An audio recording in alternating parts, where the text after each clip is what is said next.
Tick-tock, time to rock. Good evening, good morning, good afternoon to everyone who's watching from all over the world. It's your friendly neighborhood philosopher here, D. Wood, with me now. I've got the man who's got the guts to sit through all of Malik's terrible, awful Club Pyru live streams. Wild, wild stuff. Thaddeus, are you? Yeah, go ahead. it's difficult. It is definitely painful to listen to these things. We got in the vicinity of 30 minutes of clips today, and I had to listen to 15 hours of Malik to prepare those clips. So as annoying or repetitive as he may seem in the clips, understand that I have greatly improved the quality of his live streams because he says the same things like 10 times over. But I don't know what he's going to say in the next minute, right? So I have to actually listen to it. And then I'm like, okay, that's just the same thing he already said. All right, that's what he said 2 hours ago, and he's saying it again. But you never know when he's going to say something new. So it's a sacrifice. Yeah, if I recall correctly, I've only ever watched I think most of one of his streams, and that was the one that we chopped down to like 18 minutes, but that was like an hour and a half or something, and lots of it just seemed like him. I don't know what he like walking around or something like that, like randomly just I don't know. It was weird stuff. Weird stuff. Hats off to you for going there, Thaddeus. But I have to ask, in all this. And all these Dawa live streams that you've been watching, anything made you think, these guys have an awesome point. Maybe I need to convert to this religion? No, can't say that I've seen anything like that. Objectively, one of the most attractive things about Islam is the community, right? We've, as an outsider, we see Islam as a very tight-knit community. And then we got Malik and the rest of the Dawa boys constantly undermining one another, attacking each other relentlessly behind the scenes. And then how some of that is spilling forward. So it seems the community is not really there, right? It is an illusion, just like everything else in Islam. Yep. Something real fake about everything having to do with Islam. And it goes all the way back to their fake prophet. We have this comment here. Thaddeus is secretly a triplet, with his other brothers being Chadius and Radius. It's true. Interesting theory. All right, guys. So if you haven't been following all the drama, after my debate with Jake, was hanging out with Jake and the Speaking Muslim in the hotel lobby and so on, having some nice friendly chats, and Malik didn't like that too much, apparently. So he started attacking everyone again, and we didn't respond. We didn't respond to a lot of his stuff because he started attacking all the Dawa guys again. We're going to get to him talking about Libiano, a.k.a. Orthoduck Lips, because he does duck lips in his pictures for some reason. And Deez responds. So he started going after those guys in addition to everyone else he's been going after. But then over the past couple days, he's been trying to go out apparently in a blaze of glory, taking out everyone, declaring war on everyone, exposing everyone, because apparently there were a lot more people involved in all the doxing and everything else, and he was just a little mediary for the real people who were doing all the doxing. But so he went live last night, exposed a bunch of stuff, and apparently I think he's going live again tonight, but he's kind of unpredictable. But anyway, we may be reaching the end of all this drama, so we want to go live now to cover all the stuff that happened in between, so that whether tomorrow is the finale or we have to do a little more, we want everyone to be up to date to to see the finale of this, one of the most epic meltdowns and implosions we've ever seen. It's absolutely insane. But Let it be known, Malik is not going out alone. He's trying to take as many people with him as possible, and he is actually good at that, at destroying everyone around him. He's good at that, and he's good at defending the Islamic dilemma for some reason. That just comes from his obsession with God logic, watching all his stuff. Now he can steel man these arguments and stuff pretty well. So really, really cool, interesting times. We do want to get back to actually, more serious stuff and not just like the latest drama. But look, guy was started doxing people, going after people's families and all this stuff. Had to focus on this for a while. I got to make an example out of this, guys, for future doxers to take heed of. But yep, he says he's he's going to get to the end of this and so on. So hopefully, we'd like to get back to actually like going through the Quran and responding to arguments and responding to people's case for Islam and have live call-ins with Muslims and so on. So anyway, we got a couple more days of this apparently, and I can't say with a straight face it's going to be done, because even though he says hasn't he been saying he's gonna like end the channel or something like this after this?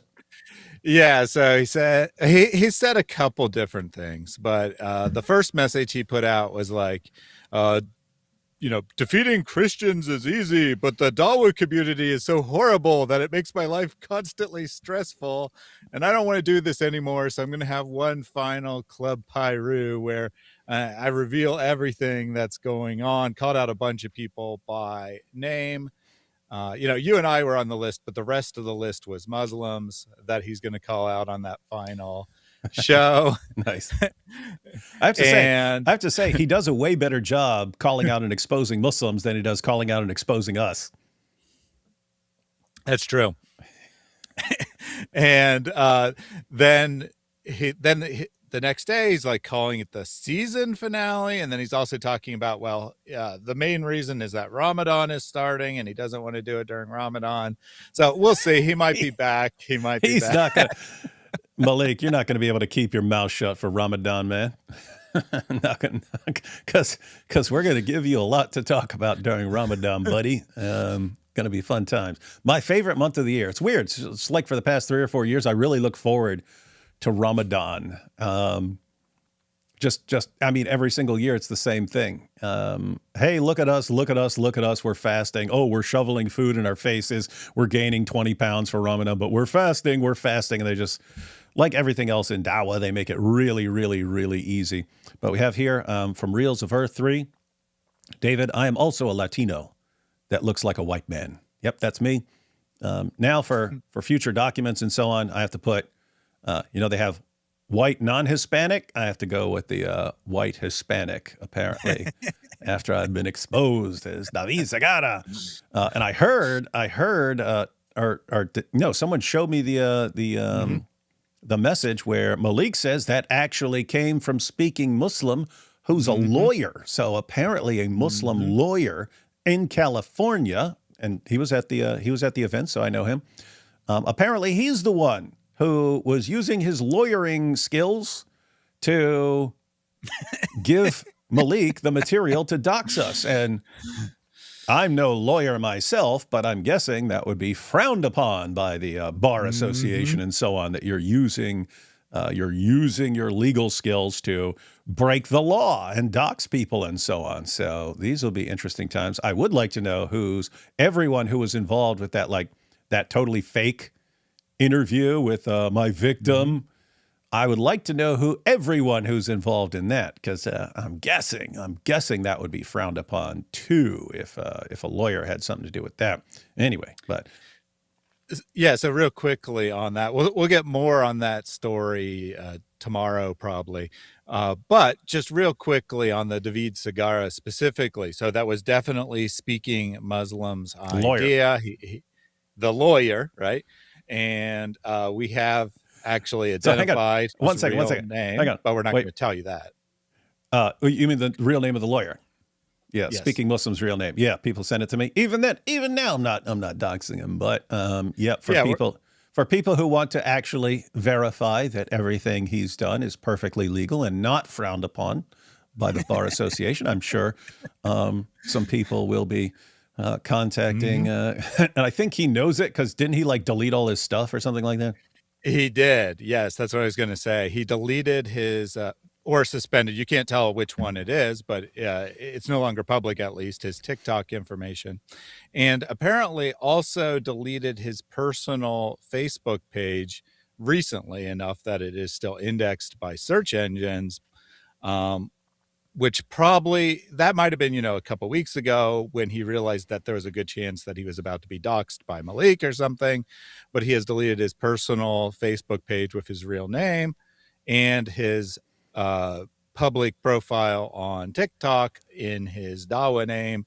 So at least for now, he is left the scene. He no longer wants to be part of the Dawa scene. So apparently he realized, oopsie, now I'm being exposed for doing some illegal stuff, and this is going to destroy my entire career.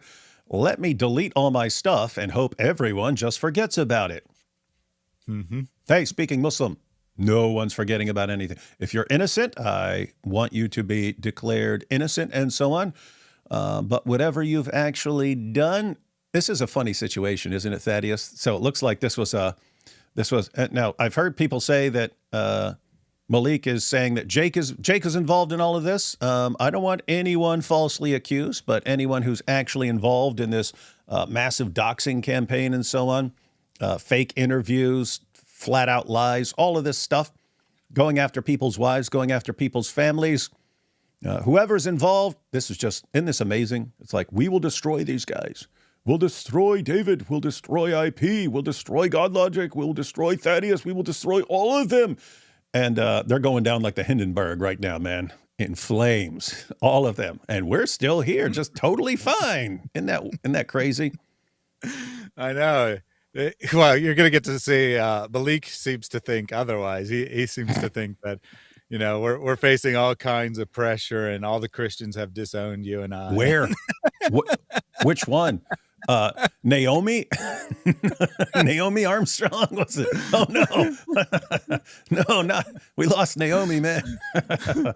Oh, yeah. Wow. Oh, crazy. It is hilarious that he thinks he's actually done something. All right, let's take these first couple super chats, then we'll jump into, we have two sort of, Thaddeus took the most relevant parts out of two big live streams, and also have a little clip I saw either late last night or early this morning of Orthodox Muslim, Libiano. Or was it Dean Responds? I know Orthodox Lips is the one with the duck lips and stuff like that, but apart from that, I really can't tell the difference between them. So I'll have to see exactly who it was. But no, we got a clip of him and some of the stuff he says to a woman. And apparently, according to Malik, is it Libiano who Malik said he's got a video of him about him beating his wife or something like that. And then hear what he says to a woman who is doubting Islam or something like that. He threatens to hunt her down and do what you would expect one of these guys wants to do. But he just totally says it in a live stream. Anyway, we've got the clip. We're going to be checking all this stuff out. We'll bring you up to date on the drama, guys. Hopefully we will soon be through the drama and we can just address serious topics. But all this is part of like what Thaddeus was talking about, like destroying these illusions of, oh yes, they've got such a tight-knit community. What are you talking about? I've never seen this much infighting in my entire life. Anyway, let's see. So no comment there, but thank you. We got Ida. Hey, Ida, tic-tac, time to zut. Yes, there will be. Hey, why is everyone talking about zut? It's funny that has taken off. This is one of my favorite web series. Reason answers. You should start these streams with last time on Bear versus. That's funny. Think it's time to altogether stop debating these Muslim Dawa babies and not give them the time or limelight. P.S. Did you like the crime family shirt image? A bunch of people have been sending me images, so I have to check which one you're talking about. But oh yeah, no, I know the one you're talking about. Yeah, those are cool. Yeah, the ones that were for shirts. Yeah, that's cool. On a side note there, with we need, or we shouldn't debate the Muslims anymore.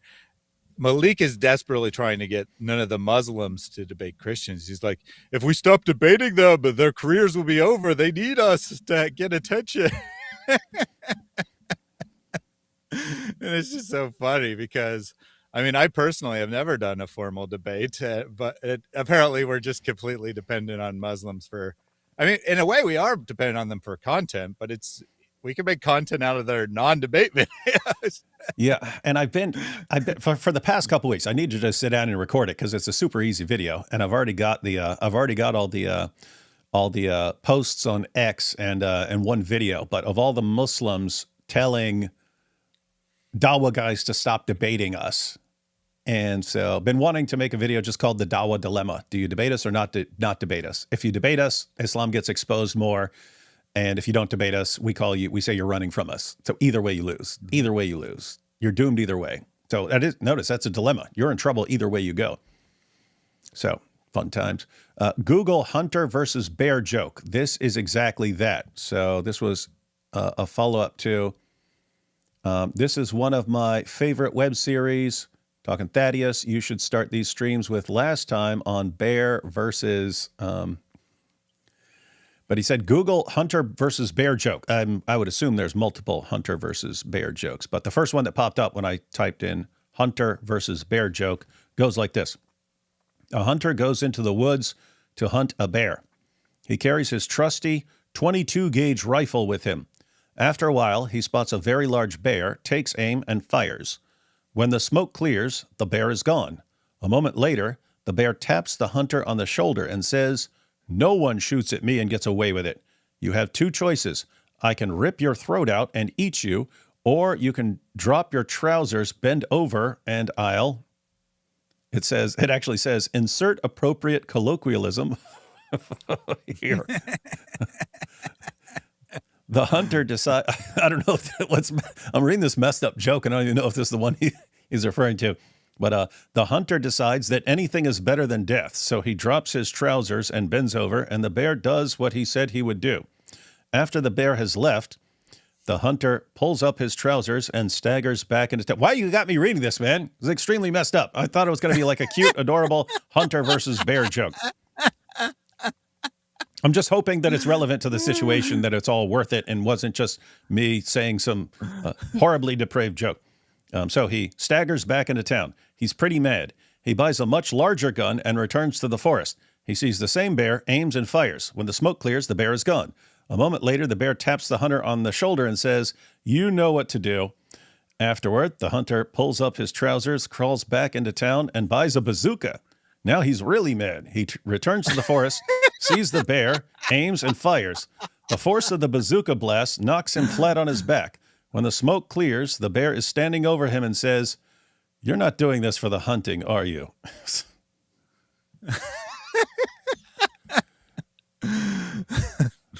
If that wasn't the joke, if that wasn't the joke, speedrunner, I'm not reading another one. We're leaving it at that.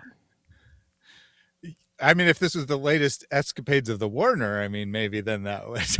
And keep in mind, it kind of fits. It's like, why are you guys really doing this? Do you just like being just completely crushed like this? So, in that sense, that joke does fit. Ida says, "I fear our friend here has a slight case of masochism." That would kind of tie into the joke. But I appreciate your commitment to the cause and sacrifice of your sanity. Yeah. They do make it difficult. What advice would you give for Lent fasting?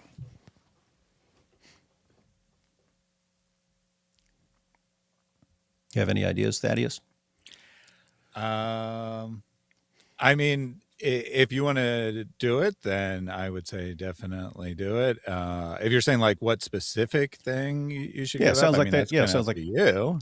I mean, yeah, I would say something where you're trying to break a habit. That's what I think it's best for. Something where you have like a bad habit.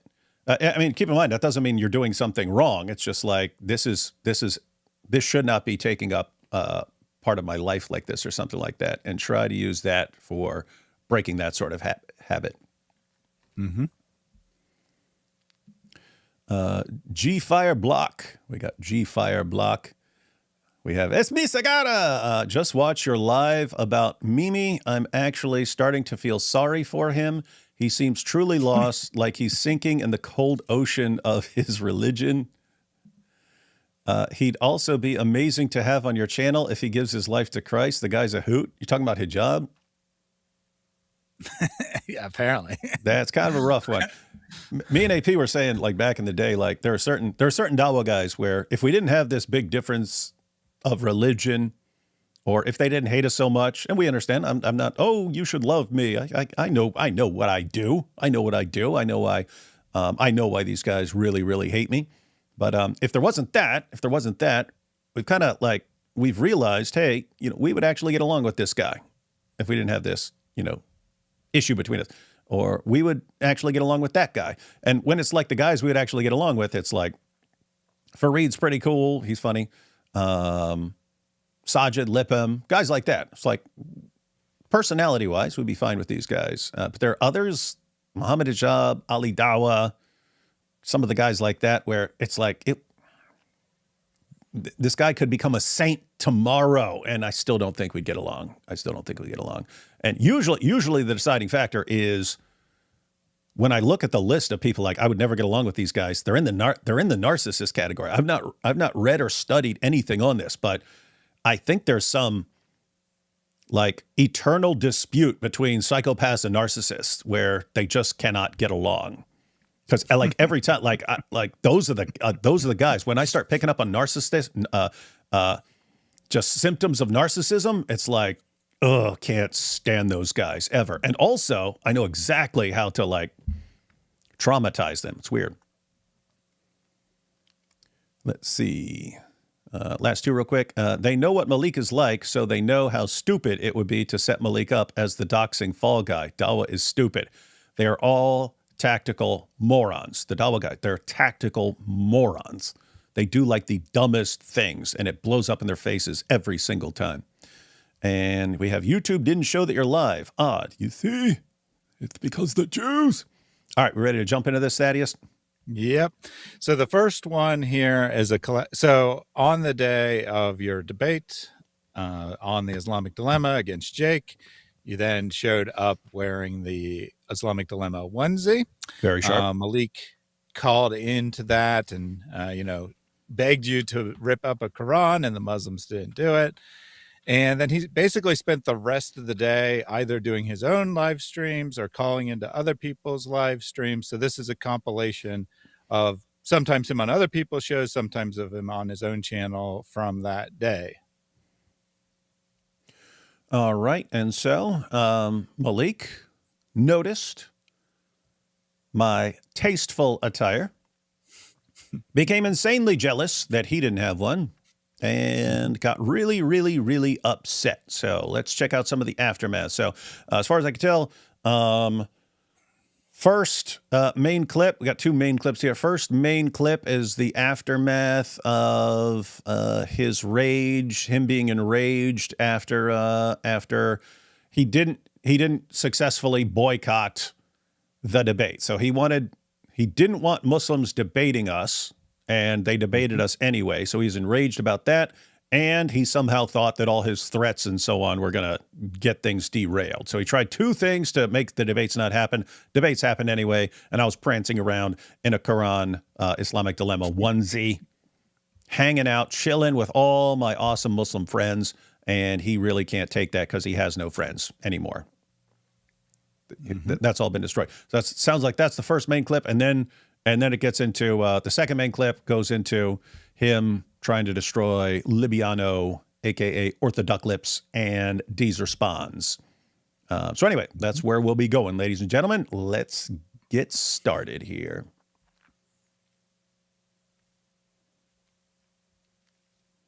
Fun week ahead. Did you watch David Wood versus Jake? No, I didn't get to watch it, nor would I ever watch it. I'm Coward. not going to watch a blasphemer debate. Coward. But I'm not going to watch a blasphemer debate, but I will tell him to rip up as many Qurans as possible. See my hikmah? Dude, whatever hikmah you have, When I see that hat, I already think low hikmah, even if I didn't know anything else about you. Hey, hey, I forgot where it was. I forgot. I was gonna show someone's comment, but someone posted, whoever did it, you know who you are. But someone posted, hey, maybe if he's given up on TikTok, he'll go back to his rap career. Oh yeah, go back to rapping, buddy. Because you suck at this. Can you imagine it sucking at everything in life except destroying all your friends and and defending the main argument we're using against Islam? It's like, oh my goodness, awesome stuff. Good times, good times. We love you. We love you, Malik, man. We love you. You do you, buddy. You do you. I will enjoy this next week. What's about to happen? It's gonna be a fun week ahead. I have to say, all the stuff with Malik is fun. So you got to grant him that. This is fun. Disloyal. Who's disloyal? How can y'all even care anymore? You got Speaking Muslim being disloyal. You got Dean Responds being disloyal. You got Libiano being disloyal. You got all these. Wait, I understood the Speaking Muslim. But Libiano and Dee's Responds wasn't part of this. So is that going to be explained? It's going to be explained in more detail. Okay. But basically, a good portion of the reason why they're disloyal is because they didn't want to have anything to do with boycotting the debate. Oh, so he wanted them on his side to call for boycotts on debates and stuff like that. Yeah. Poor Malik. No one's got his back. Wonder why. Except the Warner. Dean's begging. Everybody's begging. Leafy's begging. They're all just under the Christian payroll. They love to be dimmies.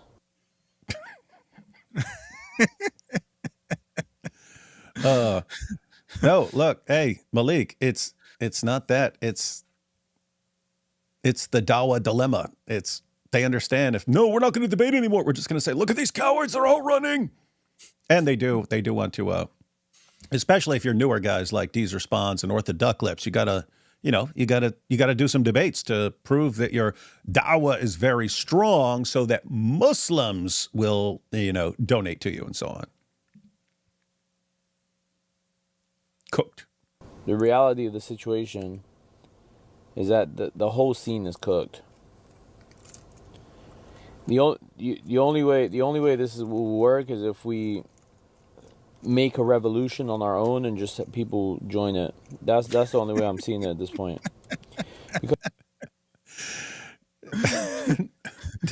This guy with his couple of followers on TikTok thinks he's going to lead this revolution, dude. Again, I don't know what Jake's involvement is. I'm guessing this is going to be exposed. Maybe Malik is lying about Jake's involvement. I don't know. But it's kind of, whatever else happens, what Jake said when he was live with us the other day, that kind of applies to anyone. It was like Jake said, hey, someone could give me advice and say I should not be live with David right now. Someone could give me that advice and maybe I'll take it seriously. I'm not taking anything Malik says seriously. Like, Malik, you have lost the right to give other people advice on how to live and what to do. I think that, Jake said it flat out, but very obvious that would apply to most people, like looking like, is this the guy we want calling the shots for da'wah? This guy? Who would take this guy as a serious boss of da'wah? No one. Weird stuff. Yeah. And he says that the whole scene, the whole Dawa community is cooked, and he's correct that it is. But he's wrong about the reason, right? His reason is basically that none of them want to go forward with his plan, right? None of them want to follow his advice on how to get at the Christians.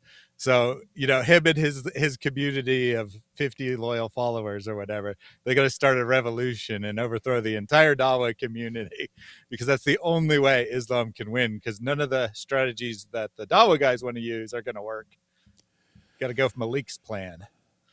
Yeah, so, just imagine the biggest tactical moron we've seen this generation of Dawa The one guy who's destroyed Dawa more than anyone I've ever seen. I mean, we've seen Yasser Qadi with the holes in the narrative and then declaring that Hadith methodology is a joke to non-Muslim scholars and so on. That was all huge. Muhammad Hijab's implosion, all that stuff. Really, really devastating stuff. None of that holds a candle to Malik. And yet, in his mind, the real reason Dawa's crumbling is because people aren't listening to him as their chief tactician. What an idiot. But he's got us under pressure, man, under pressure. Not in the Zoot sense, but here we go.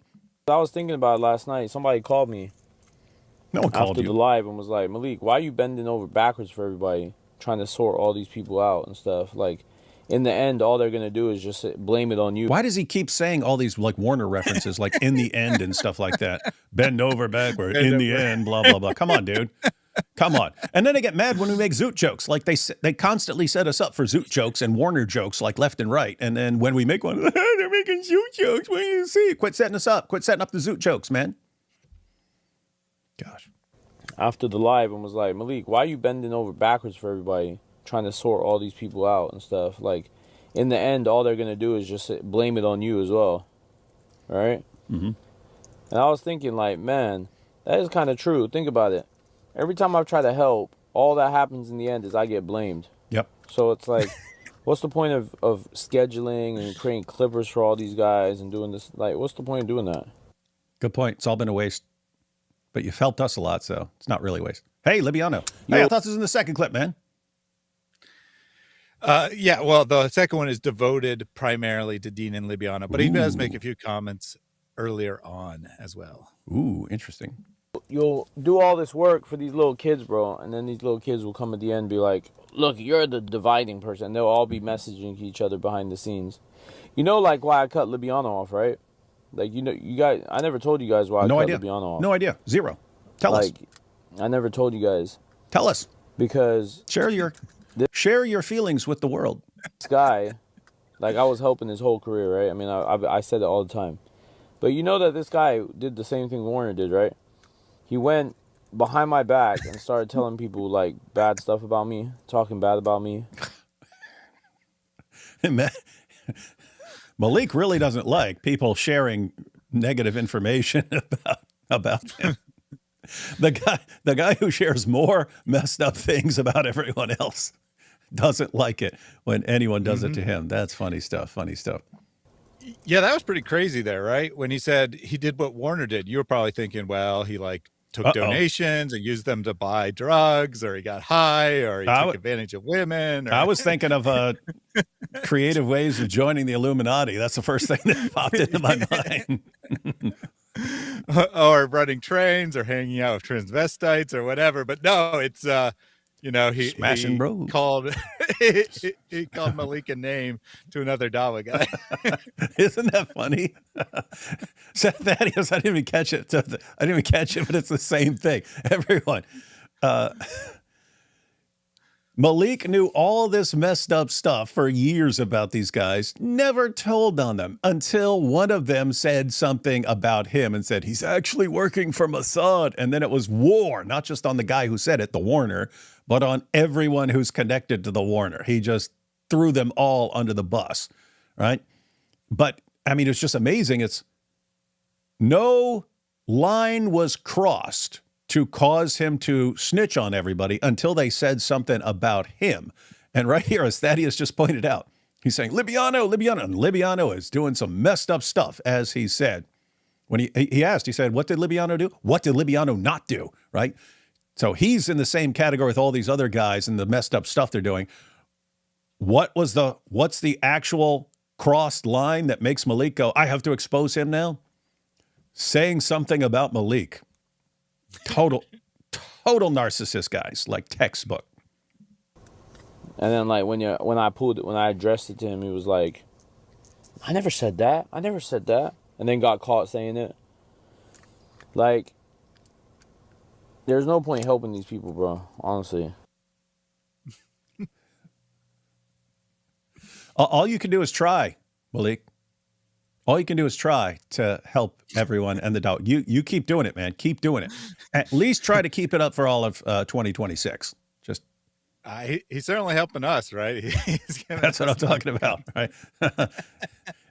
Everything this guy has the opposite of the Midas touch, man. Onesie tie. Chat, invite everybody in here right now. If you saw that, you know what time it is. You know what time it is, chat. Chat, invite everybody here. Yo, guys, y'all see David would give the crown up? Hey, David, give the crown up, bro. Hey, David, come down. David came down in a onesies, huh? Yeah. There he was referring to, I came down in a Quran onesie. I came down with a Quran in my hand, and as I'm walking up to this live show, so they're live. So it's Malik and Speaking Muslim, who's the lawyer who was Malik's source of information on some of the things that he was doxing people for.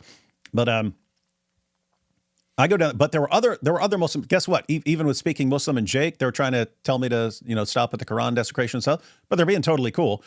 But there were like 2 or 3 other Muslims that we're really like having cool conversations with. We're talking about like philosophy and free will and stuff like that. It came out of the debate because I was talking to, during the cross-examination with Jake, I was asking about Allah's will and Allah's will being divided and stuff. So I was talking with a couple of Muslims afterwards about, Allah's will. And that led to discussions about, free will versus determinism and so on. And anyway, as I'm walking down there, I'm in a Quran Islamic Dilemma onesie, and I've got a Quran. And I was like, if I go out there and I jump on this camera and these guys threaten any sorts of consequences or something like that, then I'm just gonna rip up this thing in the middle of the hotel lobby. But no one did that, and Speaking Muslim just said, can I buy that book? Can I buy that book? Can I buy that book? And Malik's yelling, rip it, rip every Quran in the world. You have to destroy the Quran. That's my real agenda. And Speaking Muslim was going, come on, let me buy it. Like, okay, I'm just here, take it. I'm not going to do it. When they were all being pretty cool by comparison to Malik. So anyways, so apparently he takes that as a win. Yeah, exactly. So I put that clip in mostly just so you could provide that context, but we've now switched from Malik in his car on his own live stream, kind of feeling sorry for himself, to him calling into, I believe this is Henny's live stream. And not to give it away, but by the time he gets off Henny's stream, he's going to actually be kicked off because they start yelling at each other. Huh. I guess we'll see. David Wood, IP, and AP. Folded on camera. IP? When has IP ever done anything? He was in the clip for like 5 seconds or something. Yeah. Like he was walking by. Yeah. How did he fold in any way? Keep in mind what he means by folded. If I'm having conversations with some Muslims, guess what? If I'm having a perfectly normal conversation with a Muslim, I have zero inclination to start ripping up their book or anything else. If it's someone like Malik, I'm doxing you, then I do. But guess what? The Muslims I was having a conversation with were there. Malik's on TikTok. Okay, what takes precedence? I'm gonna continue getting along with the Muslims around me. It is just absolutely insane. This guy thinks you're a loser and a coward if you don't constantly rip up the Quran on command from him. Mm-hmm. What a Muslim, man. Muslims, this guy should definitely be calling the shots for dawah. Definitely. Folded on camera. Gave up the Quran. Hey, chat. Because some of y'all in here, right, are too cowardly over your religion that you ain't gonna stand up for it. So guess what? I'm gonna stand up for my religion. How about that? You're gonna stand up for your religion by constantly provoking people to rip up the Quran. Malik, if you want me to rip up the Qurans, man, you could call in, man. You could call in, and I will rip up as many Qurans as you want. Just place and time. Or hey, Malik, be happy to join you on TikTok, your channel. This could be the finale, man. If you wanted a big finale for Club Pyru, invite me on. I don't know how to get on TikTok, so you'll have to give me instructions or whatever. But Send me the link. I'll join you on TikTok, and you can just tell me to rip Quran. Tell me in advance how many Qurans you want me to rip up and destroy, or do anything else to, and I'll have those ready. I'm totally willing, dude. But if I'm somewhere and having a discussion with a Muslim about Christianity versus Islam, don't want to do it there. Don't want to do it with you. I will rip up any Qurans you want me to rip up, man. Some of y'all in here are some cowards. You wouldn't, oh, why are you talking like that? Nah, they ain't do nothing. They ain't do nothing on the camera. He didn't want nothing. Why? Because chat, on the camera, on one side, on video, you could perpetuate. You can perpetuate one image, one storyline, one narrative. But when you come face to face, the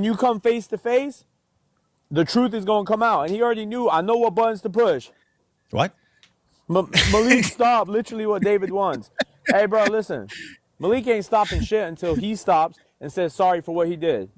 Well, then you're never going to stop, Malik. But we know you're going to stop. There's zero scenario.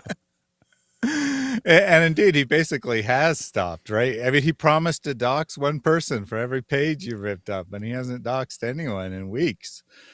After doxing, trying and failing to dox 3 people. And it's funny. You know what? I think he's going to cave. I think he's going to cave on all this Jake and speaking Muslim stuff as well. I think he's going to back down. I think he's going to be a coward who doesn't expose all their stuff. Watch him buckle, because everyone's going to complain to him behind the scenes and say, no, don't do this. Don't do it. Come on, man. Come on. Don't do this. You're destroying all of Dawah. And he's going to be like, okay, I don't want to. What a coward, man. We speculate that part of the reason that he didn't do it last night, as he promised, was because Speaking Muslim messaged him and like, dude, I'll delete my TikTok. I'll do anything. Just don't do this. Yeah, you're going to ruin my career. Mm-hmm. And but notice the logic here, right? Well, he won't do it face to face in person, but Malik, it was too cowardly to show up, right? David's a coward. He won't do it, but he could have gone. He said, I'm gonna go buy a ticket, and I didn't put it in, but he's constantly through these streams defending, like, well, it's a long distance. I couldn't just drive there. Whatever. Why you saying I could have been there? He constantly flashes stacks of fake money and stuff at us. I know. You definitely buy a plane ticket with all that fake money.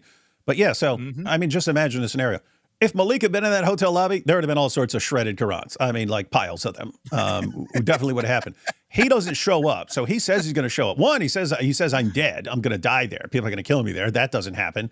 And then he says he's going to show up. He doesn't even show up, like a coward. And then, this guy doesn't even show up. And, well, you didn't rip up the Quran when I'm not there. What a dork, man. What an epic dork. I'll give him a new house head start. He can he can get everything. I'm not off his case at all. Bring your hundreds of thousands of followers. All you do is Twitter warrior. Come in real life. Did he not, Thaddeus, did he not know exactly where I would be? And did he not say he was going to come and then didn't? And then what? Does he actually want like a Sheikh Uthman's sort of situation where I have to like follow him around the world? No, I guess. Barbecue sauce. They're cowards. Real life. If Look how cool that is, by the way. Legendary. Hey, for anyone who didn't see it, you can get one of those. You can get your own Quran Islamic Dilemma onesie. L-E-L-L-E ISO Elohim. And I shared it as a post on YouTube maybe a day or two ago, but she posted a video on how she made it and what these verses say. So if any of you weren't following back in the day, down the right side, it has Bible verses that contradict the Quran. And on the left side, it has Quran verses that confirm the Bible. And so it's an Islamic Dilemma onesie, but you can actually get one of those. Very, very comfortable. Good as pajamas. If it was in front of me, there's no negotiation. There's no negotiation in real life. In real life, you, AP, and IP, out of the 2-piece, y'all would have had a 6-piece with barbecue sauce. So he says, if you showed up in real life, I would have punched you, right? I would have beat you up. I keep hearing you he's like did show 5. up I in real keep life. hearing he's like 5'6". Dude, what are you even gonna? I guess he's saying he would He shoot me or claims something he's like that, because 6'1". we know he ain't got no hand skills that can mess with the Dizzle, right? Like him and any 5 of his buddies and so on. But I mean, isn't it like you knew where I was going? You said you would be there. You said I was going to get pop. Then none of that happens, and then what? I'm supposed to find you? Come on, dude. It's embarrassingly terrible. My thing is, my biggest problem, like I said yesterday, is about the community, number one.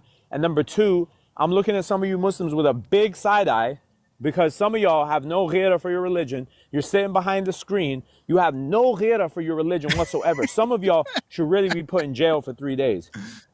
Honestly.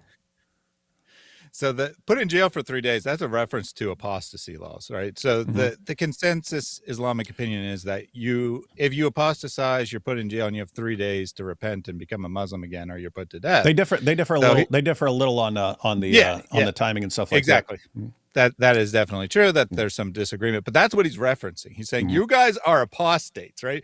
Why? Because you don't show up in real life to defend your religion. And it's just so ironic, right? He's the only one who wasn't there, and he's like, I'm calling out all the Muslims. They didn't show up. They didn't take David out.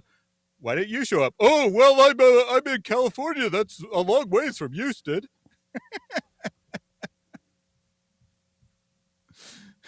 It's really hard. David, fly across the entire country so I can run from you over here. But yeah, I wasn't going to fly to Texas, which is halfway across the country. Coward. No, Malik, you knew for a long time exactly where I was going to be. You knew that if you were finally in the presence of a real man, you would have just like melted in front of me. You would have melted like wax, and you wouldn't have done anything. And I could have ripped up every Quran on the planet right in front of your face, and you wouldn't have done anything. Nothing. Coward. So all I'm saying is, if you want me to be like, yeah, I'm going to go do this and that, so then they come on camera and be like, oh, yeah, look, we have threats against him. If you guys want me to do that because you guys are feds as well, then think again. What I'm saying is that from what I can do on the Which is run my mouth on TikTok like a coward and snitch on everybody. On the phone screen, is I can prompt you guys to speak up against him and understand what the heck's going on here. You want to speak up against me? Y'all doing a crap job, man. Well, I mean, he doesn't really mean speak, of course, because he says, yeah, I know.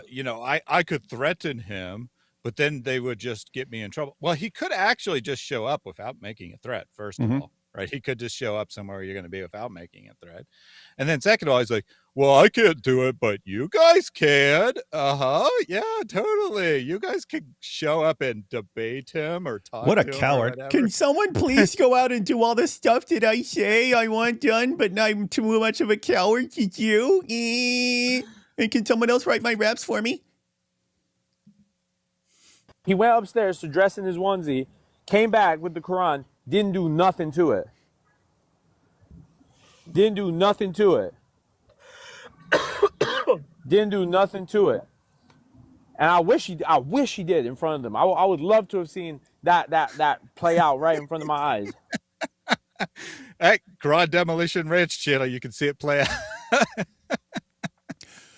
Yeah, Malik, check out Quran Demolition Ranch. And you haven't even seen our 100 ways yet, but don't worry, it's coming.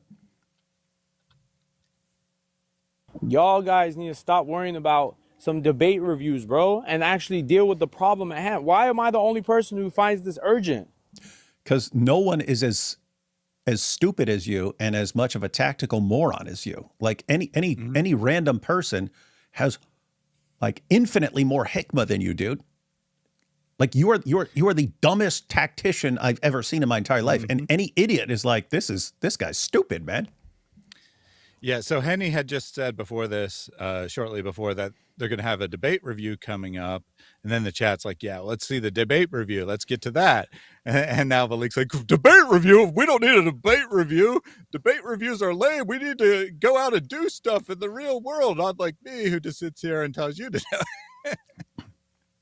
And I mean, it's just insane. Like, what's he saying? Like, I wouldn't do it because what? Muslims would have done something? Who? Jake?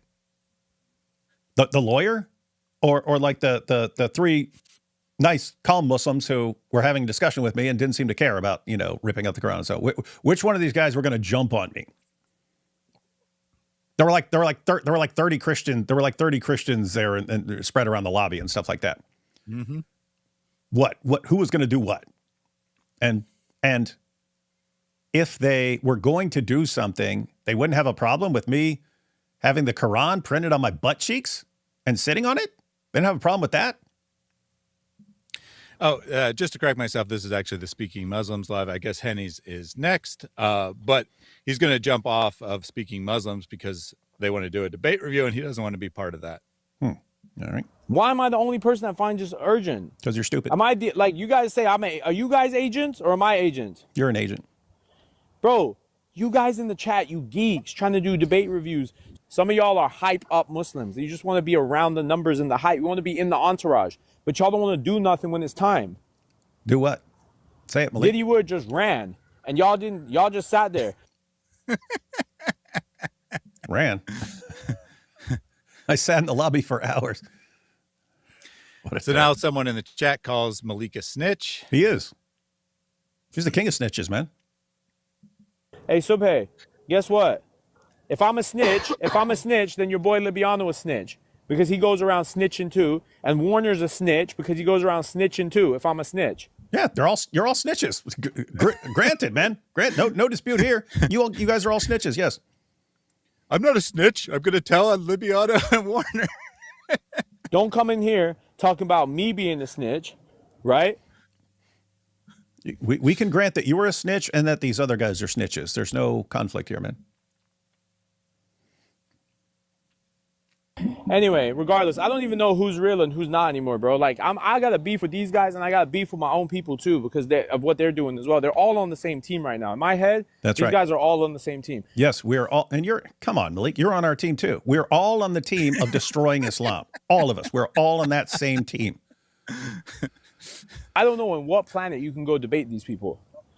I don't know what planet you can go debate these people. Earth. You can debate right here. Dean responds begging for a debate. Right? What do you mean, Malik? Malik, what'd you say about? You say something about Libiano? Yeah, they're all of them. All of them. Even Jake. Even Jake. Jake. I'm talking about Libiano. Yo, Henny. Yo, Henny. Check this out, bro. You ain't gonna defend Libiano over what I'm saying when I'm saying the right thing. Yes, I am. Oh, okay, cool. If you want to do that, then Henny, then you need to be under the microscope too, because everything's a threat with him. So I think if you're going to side with this guy against me, then I'm going to put you under the microscope too, which means I'm going to snitch on you too. Snitch on you or dox you or both. How you going to defend? You're going to defend somebody who you know the violations? Libiano ain't doing nothing. No, he is doing something. He's mingling with Kafirs. He's mingling with Salam al-Masih group. So he got kicked off there. Now he's going to start his second or maybe third live of the day. But chat, if you didn't watch, I just posted a video of me and David Wood. Chat. And IP and AP and me baking them. Chat, you saw what it was, right? David Wood cowered it out. Started talking about, I'm going to destroy Malik, this and that. Okay, how's your wife? We outside. David Wood was scary. Brought the Quran from downstairs. Didn't do anything with it. Because he don't want that. Because I don't want what? Not sure. Okay. Malik. He seems to be acting like, oh, David got scared all of a sudden. No, Malik. If I'm talking to people like you who are issuing threats and doxing and all this stuff, then I have a pretty strong inclination to rip up your book right in front of you and do all kinds of other things with it. If I'm in the presence of Muslims that I'm getting along with, whether that's in person or online, I have zero interest. Like even when Issa's on here, Issa doesn't seem to care a whole lot. about someone messing up the Quran or something like that. Why? He thinks God's like God's just beyond like being completely enraged about something like that. Okay. But notice, if Issa's on, we don't do any of that stuff. Even if we were watching you and you were running your mouth, I wouldn't rip it up with Issa. Why? Because he's a Muslim and we get along, right? So, no idea what this guy's like delusional. Him, AP, and IP cooked them all, flamed them all. AP, IP, and why they running? Why they running? Why are we running from the place where you said you were gonna meet up with us and do something? Why are we running from? I mean, can you imagine? You show up, I'm gonna show up, and you're dead. Pop, pop, pop, pop, pop, pop, pop. We show up, he doesn't, and we're running. What a coward, man! Yeah. Why they running? Why are they internet thugs? They're internet thugs. If you want to talk about it, Libiano is literally, right? Libiano is literally, just like all these other guys, cowards. They're all cowards, dude. I don't care if you like their stuff. I don't hate on what they do. Like debates, this and that. These guys are cowards. They won't speak up. All they do is go against the operation and go debate these people. All they do is go debate these people, chat.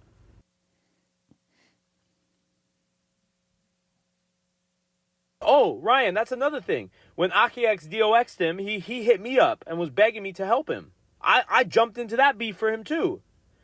So this is the thing. Libiano's a straight user. He'll use you to jump in all his beefs. I handled all his beefs for him, handled everything for him, and now he's hiding behind Henny. Now he's like, oh, let's go to Henny's live. Henny's going to be their little workman. But you know what's funny? If I tell you, when Henny goes against Libiano, Libiano will make a group call and try to humiliate Henny.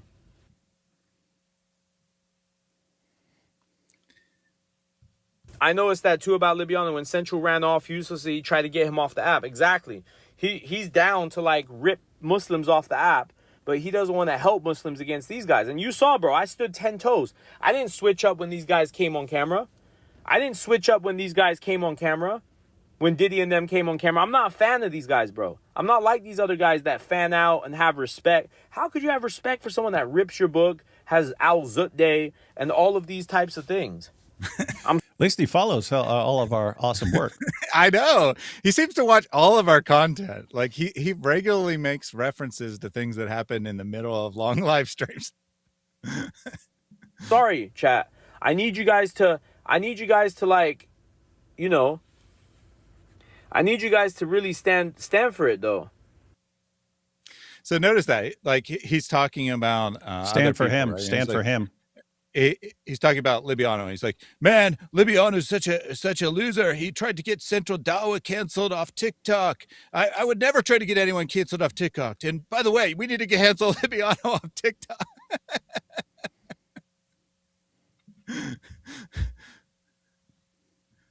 Y'all were quick to turn against Daniel Hakikichu. It's just like, bro, if somebody else came out and said this about him, y'all would have did the same thing. Just like when I attacked Jake for being a hater on Libiano. No, everyone stood behind Jake. Then when someone else did it, y'all all went against Jake. It's like y'all just want to go opposite to what I'm saying. It's at this point. Yeah, that's a good rule for life. Whatever Malik does, do the opposite, and you'll be successful. Yeah. So keep in mind, this is a live stream on his own channel, speaking to his own audience, and he's telling his audience that they hate him. They always do the opposite of whatever he tells them. He's right. To do. He's completely right. That's why they watch him. It's like, let's get some advice here on what to do, and we'll just do the opposite. You don't even believe in Islam, some of y'all. Some of y'all just believe in everything opposite to what I say. If I say go left, no, go right. Go up, no, go down. Smart. Anything I say, some of you just want to go against it, just for the sake of life going rule. against it. You don't actually care if it's right or wrong with Islam. These guys, bro, have nothing to do with Islam the way they're moving. I'm sorry. They have nothing to do with Islam the way they're moving. So I believe now we're going to be on the night live stream of Speaking Muslim. So this is Speaking Muslim. Yes. Yeah, I mean, that's Speaking Muslim right there, but that's like his stream? Yeah, I believe this is his stream. Maybe that first one was actually Henny's. I get confused because there was a big picture of speaking Muslim at the top there, but I think that one was Henny's. I think that was the one that he got kicked off of for arguing with them that they shouldn't do a debate review. And then now speaking has done one after. So I did put them in chronological order. So this is like late night now, and they're hanging out in the lobby, and Malik's going to call in again.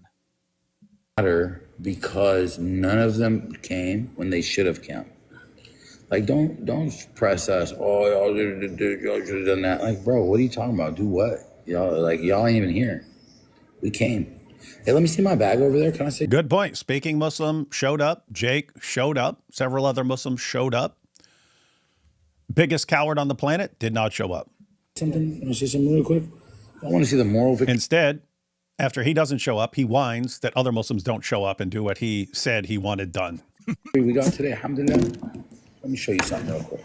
May Allah bless you guys. Okay.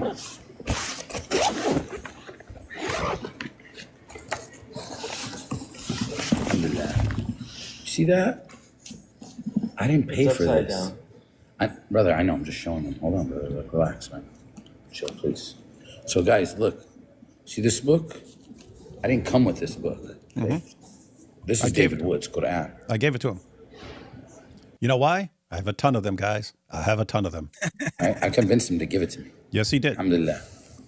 I spoke to him. I told him, stop desecrating the Quran. Okay? He made some statements. He kind of said, what it would take for him to stop, to be fair. And I discussed that with him. And wouldn't really actually take much, to be honest with you. So that's how he starts his live. And then eventually Malik's going to call in. And of course, Malik has a different opinion. No, it's because of me, bro. But he was actually very polite about it. I'm not going to lie and say he wasn't polite about it and handed it to me willingly, voluntarily. Right? And actually, I'm going to be honest with you. He was nicer to me than Daniel Hakikachu was. Really? Oh, yeah. Yeah. And I was thinking, when was he? But yeah, Daniel was there. So apparently. Yeah. He's going to explain it, but he does mean at the debate, Daniel was rude to him.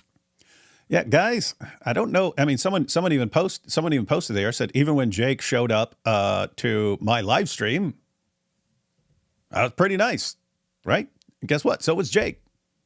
Yeah, that's kind of the rule. I'm not like, oh, here's a nice Muslim. Let me start ripping up the Quran. It's, oh, here's a Muslim who's being a real jerk and a scumbag and being completely evil. And I will wreck the book that causes you to act like this. If I'm talking to it perfectly, and keep in mind, it doesn't have to be like, oh, if I'm talking to a really good-hearted Muslim, I won't do that. No, it could be any Dawa guy. If we're having a conversation about something, I don't want to disrupt it by doing stuff like that. So yeah, that's reserved for people crossing lines.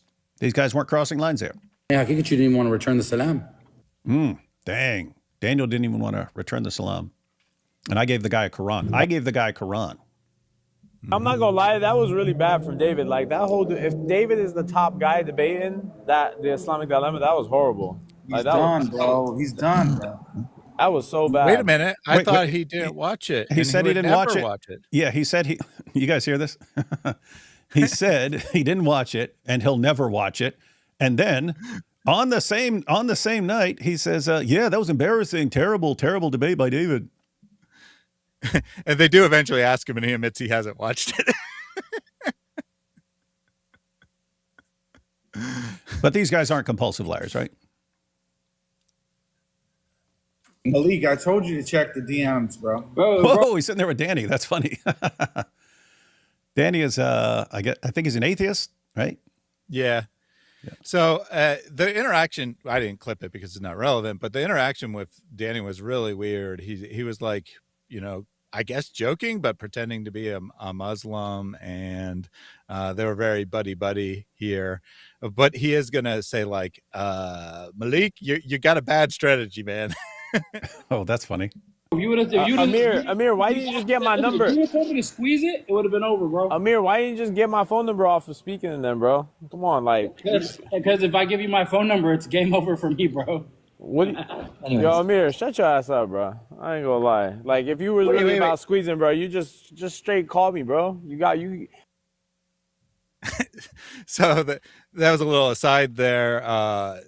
he wanted to DM Malik some info or whatever. He's like, just get my phone number from them. And he's like, no, if you can give you my phone number, then you're gonna dox me and stuff.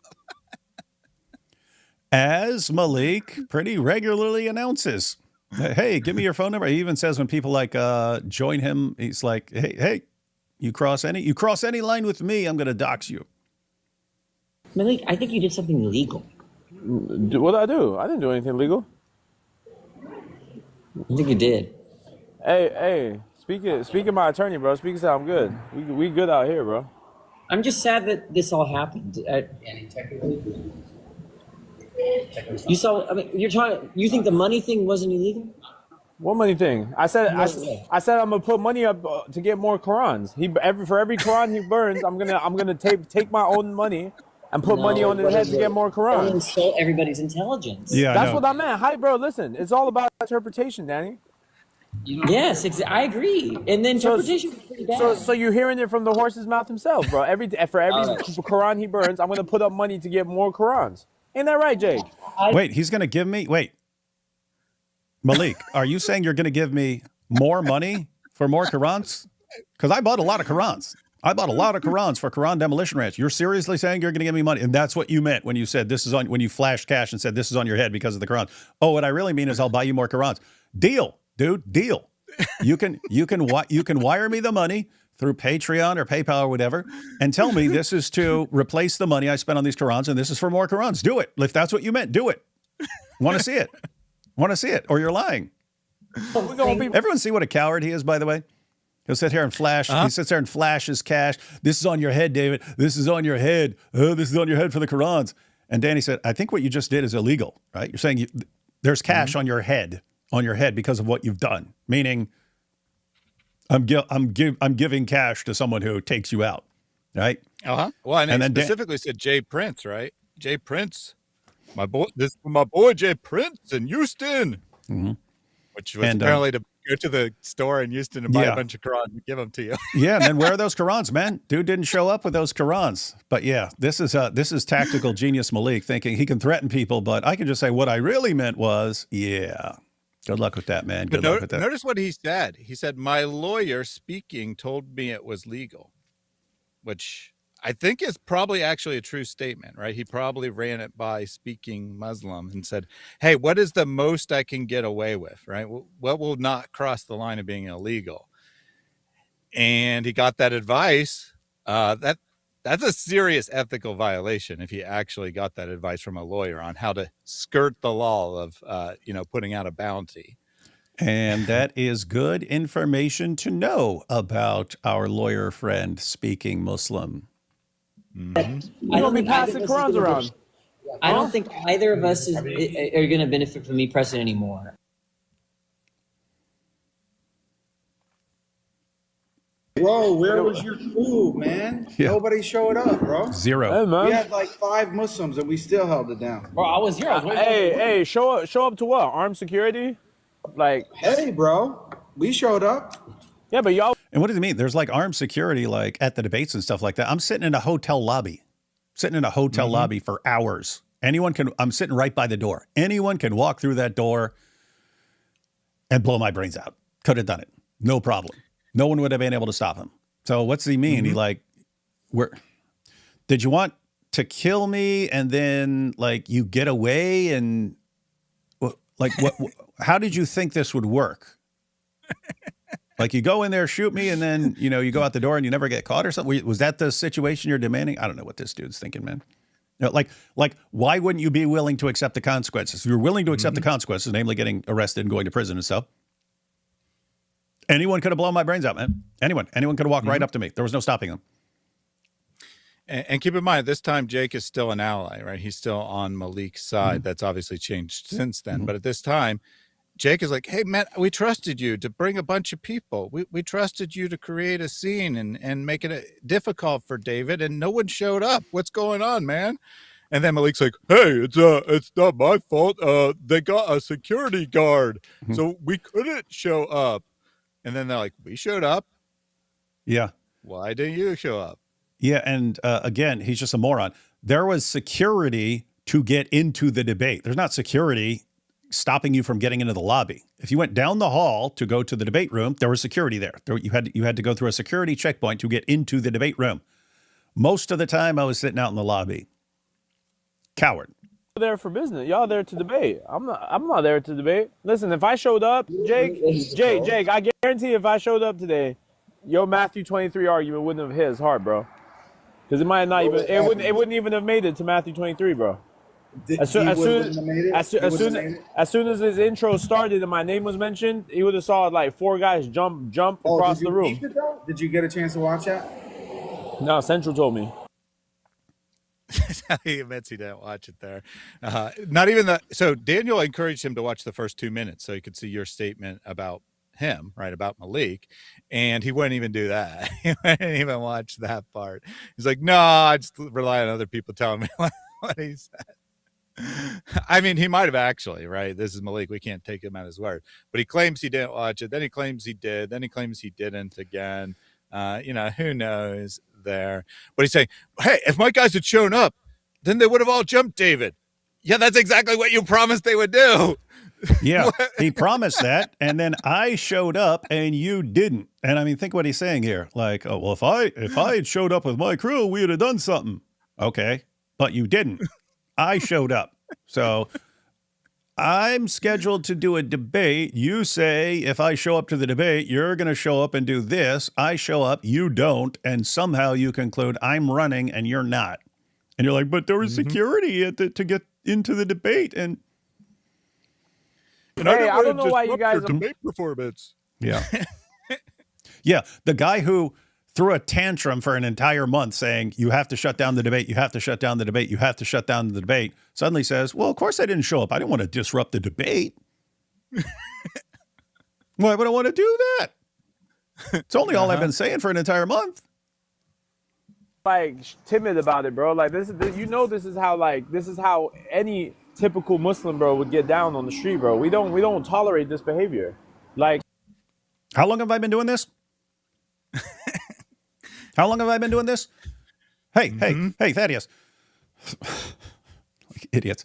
I was ripping the Quran, eating the Quran, doing Quranagami, doing all kinds of things with the Quran for years. Then I showed up to Speaker's Corner in a Quran shirt that said checkmate jihadis in front of. Who did anything to me there? No one. I've showed up to tons of debates with lots of Muslims in the audience where I blast away at the Quran and Muhammad. Who does anything? But he's sitting there. He lives in this fantasy world. Yeah, but if Muslims are around, oh, yeah, they'll do something. What? What are you guys going to do? Anyway. And again, Malik, who doesn't show up, is telling Jake, speaking Muslim, and there's a couple other Muslims sitting with them who are, just non-internet people, but, they are Muslims. And he's like, you guys are all too timid. You didn't attack David during the debate. No one's ever attacked me during a debate, dude. That's a lot of Muslims. And the one guy who says he's going to attack me during the debate doesn't show up because he's a coward. We don't tolerate this behavior, bro. We confiscated the dude's Quran, bro. I know, but what I'm saying is the fact that he even felt comfortable enough to even do like this guy, bro, is a serious problem. He incites hatred. There's like hold on. Hold on right now. Malik, you literally just said, bro, you weren't gonna show up to armed security. Like, what did you expect us to do, bro? They got like 5 cops here.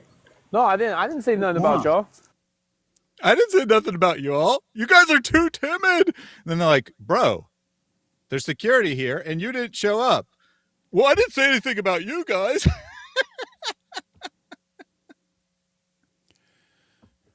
It's weird, but by the way, that's a symptom of narcissism as well. You just lie and expect everyone to go along with it. Lie, gaslight. You can deny something you said 10 seconds earlier. I have my master's. I have my master's in Hadith too. This is okay, bro. Hey, Where'd you get it from, man? From the Farouk School of Thought, bro. From Oakman? Yeah. Hey, bro, why you gotta go? Bro, you were doing so good till you did that at the end, bro. I don't know why you had to do all that, bro. Like, come on, bro. That was doing too much. is the same guy who got a master's in hadith and said that the footnote was a hadith. Come on, man. Hey, bro, that's your brother. Bro, come on. You're going to say that he's not making us look crazy with some of the things he's doing now? It's funny. He's talking about Sheikh Uthman. He's absolutely correct. I mean, I don't know, bro. Bro, you let's be real, bro. You said he's pump faking. I said the same thing. Yeah, but It is I think he would have been down to debate, but I think he wanted it on his terms. But he just wanted it more question answer. Come on, bro. This ain't like a kindergarten class. He might, do arrangements or something. He knew It might help him. You saw the clip where he didn't even know he was being recorded, man. Looks bad. Yeah, that was the clip where, what's a debate? What? What's a debate? This on the same day he challenged God Logic to debate, thinking God Logic was in a different city. God Logic showed up. They go in and say, hey, God Logic's waiting outside for you to debate. And he showed the video where you said you want to debate. And he goes, what? What's a debate? Come on. So they were discussing, for some reason, someone asked like what Allah's favorite color was or whatever. So they were like trying to find the hadith, and Malik jokes that he has a master's in hadith, and then Jake instantly jokes back, what, did you get it from Uthman? That's how big of a joke Uthman is, right? These Dawa guys are joking about having a master's in hadith like Uthman because he's so clueless about anything Islamic, and yet he claims to have a master's. And I think he does technically. I don't think he made it up, but it's like from a diploma mill, buy your diploma. Yeah, Muhammad Hijab's school in dad. Pakistan. Yeah, Muhammad Hijab's dad's school or something like that. Send in your money and we'll send you your diploma. That type of thing. I should do that.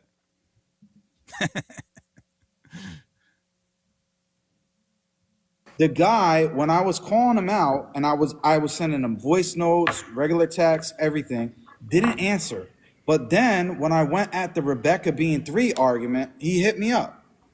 Wow. You see how I don't heard. have the priorities correct, bro. Like, people care about their own little individual argument and stuff, just like Hamza's den. He doesn't care if I think he's Muslim or not. He just thinks what I think about his arguments against Christianity. By the way, he just put up another GoFundMe. He needs another first class trip to Malaysia sitting next to Vanna White. What? I don't even know what that's about, but Jake, that was starting out still about Uthman, right? For some reason, Malik tries to defend Uthman, and then Jake's like, dude, he's like, why didn't you approach him in private about his mistake or whatever? And he's like, dude, I was trying and I was trying and I was trying, and then he wasn't responding. And then I said something publicly about his stupid Rebecca argument. And then suddenly he's all over my DMs trying to get at me. And then he's like, he's just like Hamza, which is another one of the guys he called out on his Dawa tier list there. That's what that's a reference to. He said, Hamza's a C or whatever originally. And then Hamza got on him and ends up that he doesn't care that Jake thinks he's a kafir. He only cares that Jake says his argument is also bad. that is all that matters. That's in what he's life. referencing there. That is all that matters. All right, guys. So we got that, and then we have another clip where he's about to go. He's about to apparently go after Libiano, and Deez responds. And then I have a special little clip of how Orthodox Lips responds to people. But let's take these super chats, and then we'll jump into the next clip. Hey, Asmi Sagara says, so the reformed psychopath can't get along with a reformed narcissist. All right. I guess he'll have to be AP's new streaming buddy. Honestly, though, I'd love to watch the guy make fun of Momo. What did your daddy do? Hillbilly. No, keep in mind, when I say I wouldn't get along with the dude, that doesn't mean I couldn't enjoy the dude's content. I would love to see Muhammad Hijab talking about the Prophet Muhammad after leaving Islam. And, hey, Muhammad, what did your daddy do? What did your daddy done? Huh? What did Prophet Muhammad's daddy done? That hillbilly redneck. If you don't know what we're talking about, you got to check out the previous streams. But Muhammad Hijab, hold up. When Esmi Sagara, hijab Hijab is funniest when he's like drunk and high, and we don't want to encourage that sort of thing. And so I don't know when he would be that funny, because you don't want the guy to be stoned out of his mind and stuff like that. But yeah, he would be funny. You are correct there. Ida says, so David, after you're done with Islam, you're going to abolish narcissism coming up in 2027. David Wood, the psychopath versus all the narcissists. I will support that. Yes. Psychopaths of the world need to unite and humiliate all the narcissists. Kit Kat Mike Jones' favorite fan says, I'm actually of Mexican descent and pasty white. Mm-hmm. Yep, you may be a Sagara. How do I explain to Muslims that Muhammad didn't perform miracles when they insist on it, even after I tell them the Quran says he did not? J. Pendragon, it's just that difficult work. You just have to keep quoting the Quran. Why did Allah say that he didn't? If the Hadith 2 centuries later says, yeah, Muhammad performed a miracle, and Allah says over and over and over again, like a beating drum, that he didn't, what do you believe? So the Hadith trumps Allah? And then you kind of get into like what makes more sense here? That Muhammad was performing all these miracles, but Allah didn't realize it, or that during the time of Muhammad he was known for not performing miracles, but later Muslims invented miracle stories. Just which one of those makes more sense? And just ask your Muslim friend, like what makes more sense. With that said, I still want to. It's such an easy video to make. I want to respond to Sheikh Uthman's little fake AI debate with me about the miracle of splitting the moon. I mean, he just set me up for a funny video going through what the Quran says about Muhammad's miracles, and then like lots of zut jokes because he went with splitting the moon. Yeah, well, not only does the Quran say that Muhammad didn't work any miracles, right?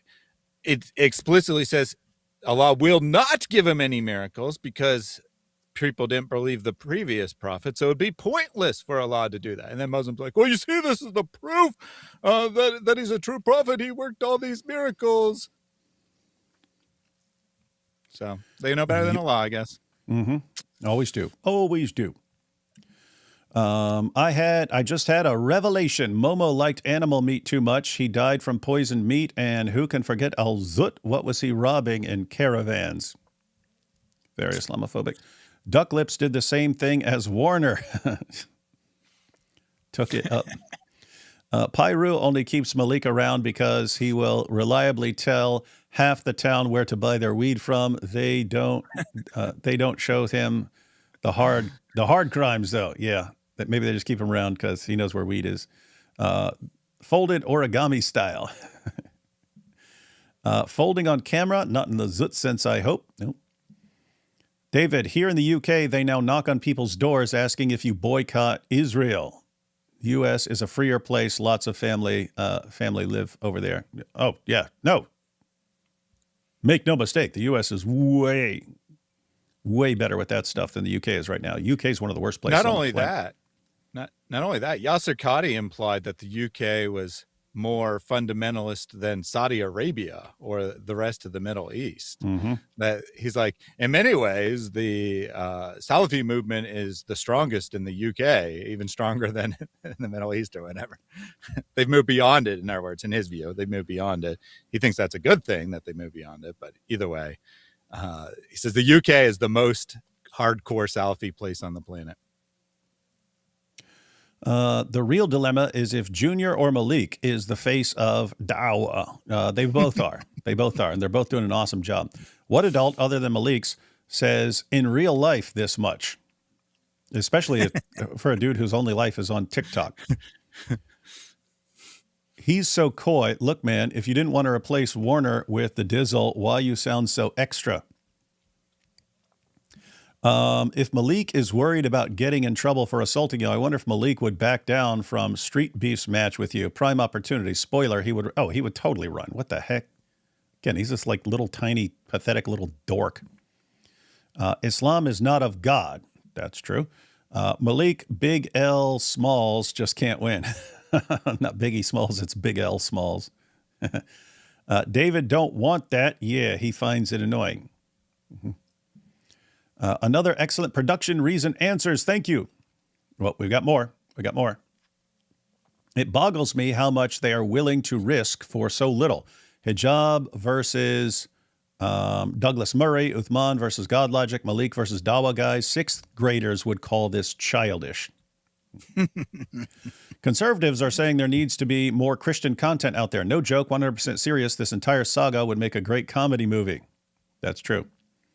This is what I was talking about. Jake and Speaking Muslims lied about you to Danny, the atheist, about the 15 and 13 story on that live. Oh, really? Liars are lying? Yeah, they did. And Danny didn't really know, so he just kind of believed them. But yeah, they kind of made up the whole thing. And he also said that, well, David doxed me first. And Dave's like, really? He did? I didn't know that. Right. So. Yep. Liars gonna lie. Can't blame them. Can't blame them for doing what they do. It's a super sticker. Thank you for that. The Dawa guys can't debate, argue, or defend Islam and its prophet in any real sense, but they sure do make the trains run on time. That's what it's all about for them.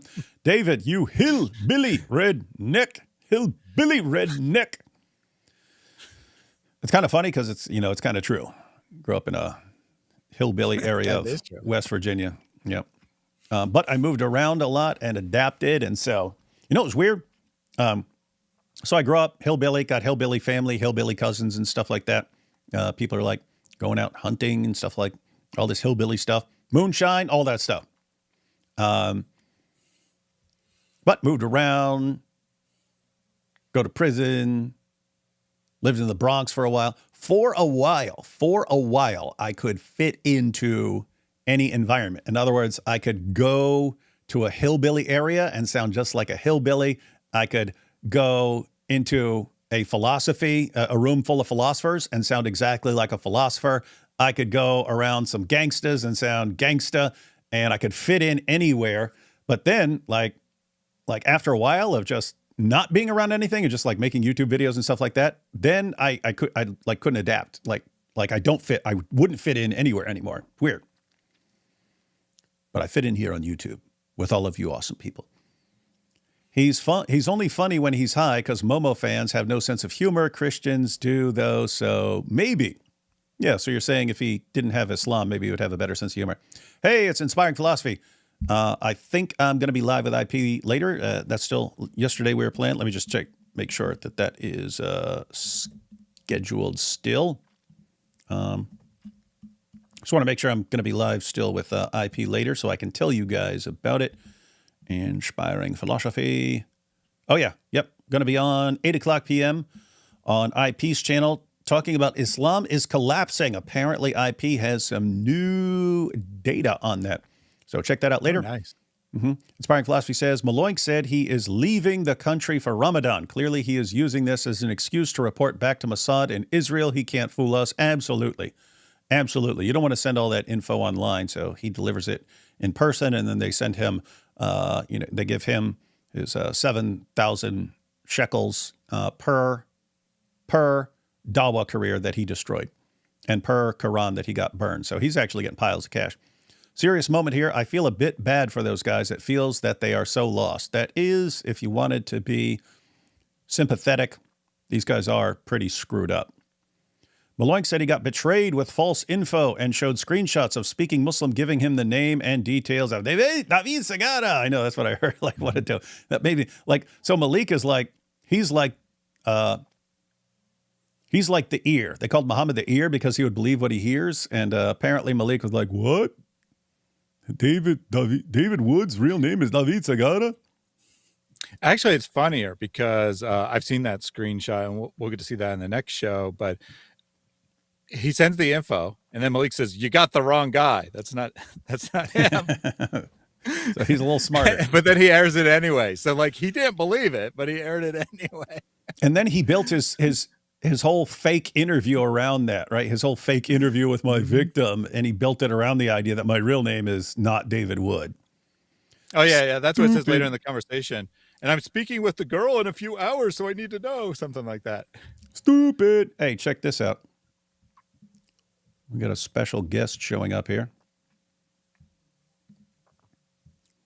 Hey, why are you all the way at the bottom of the screen, man?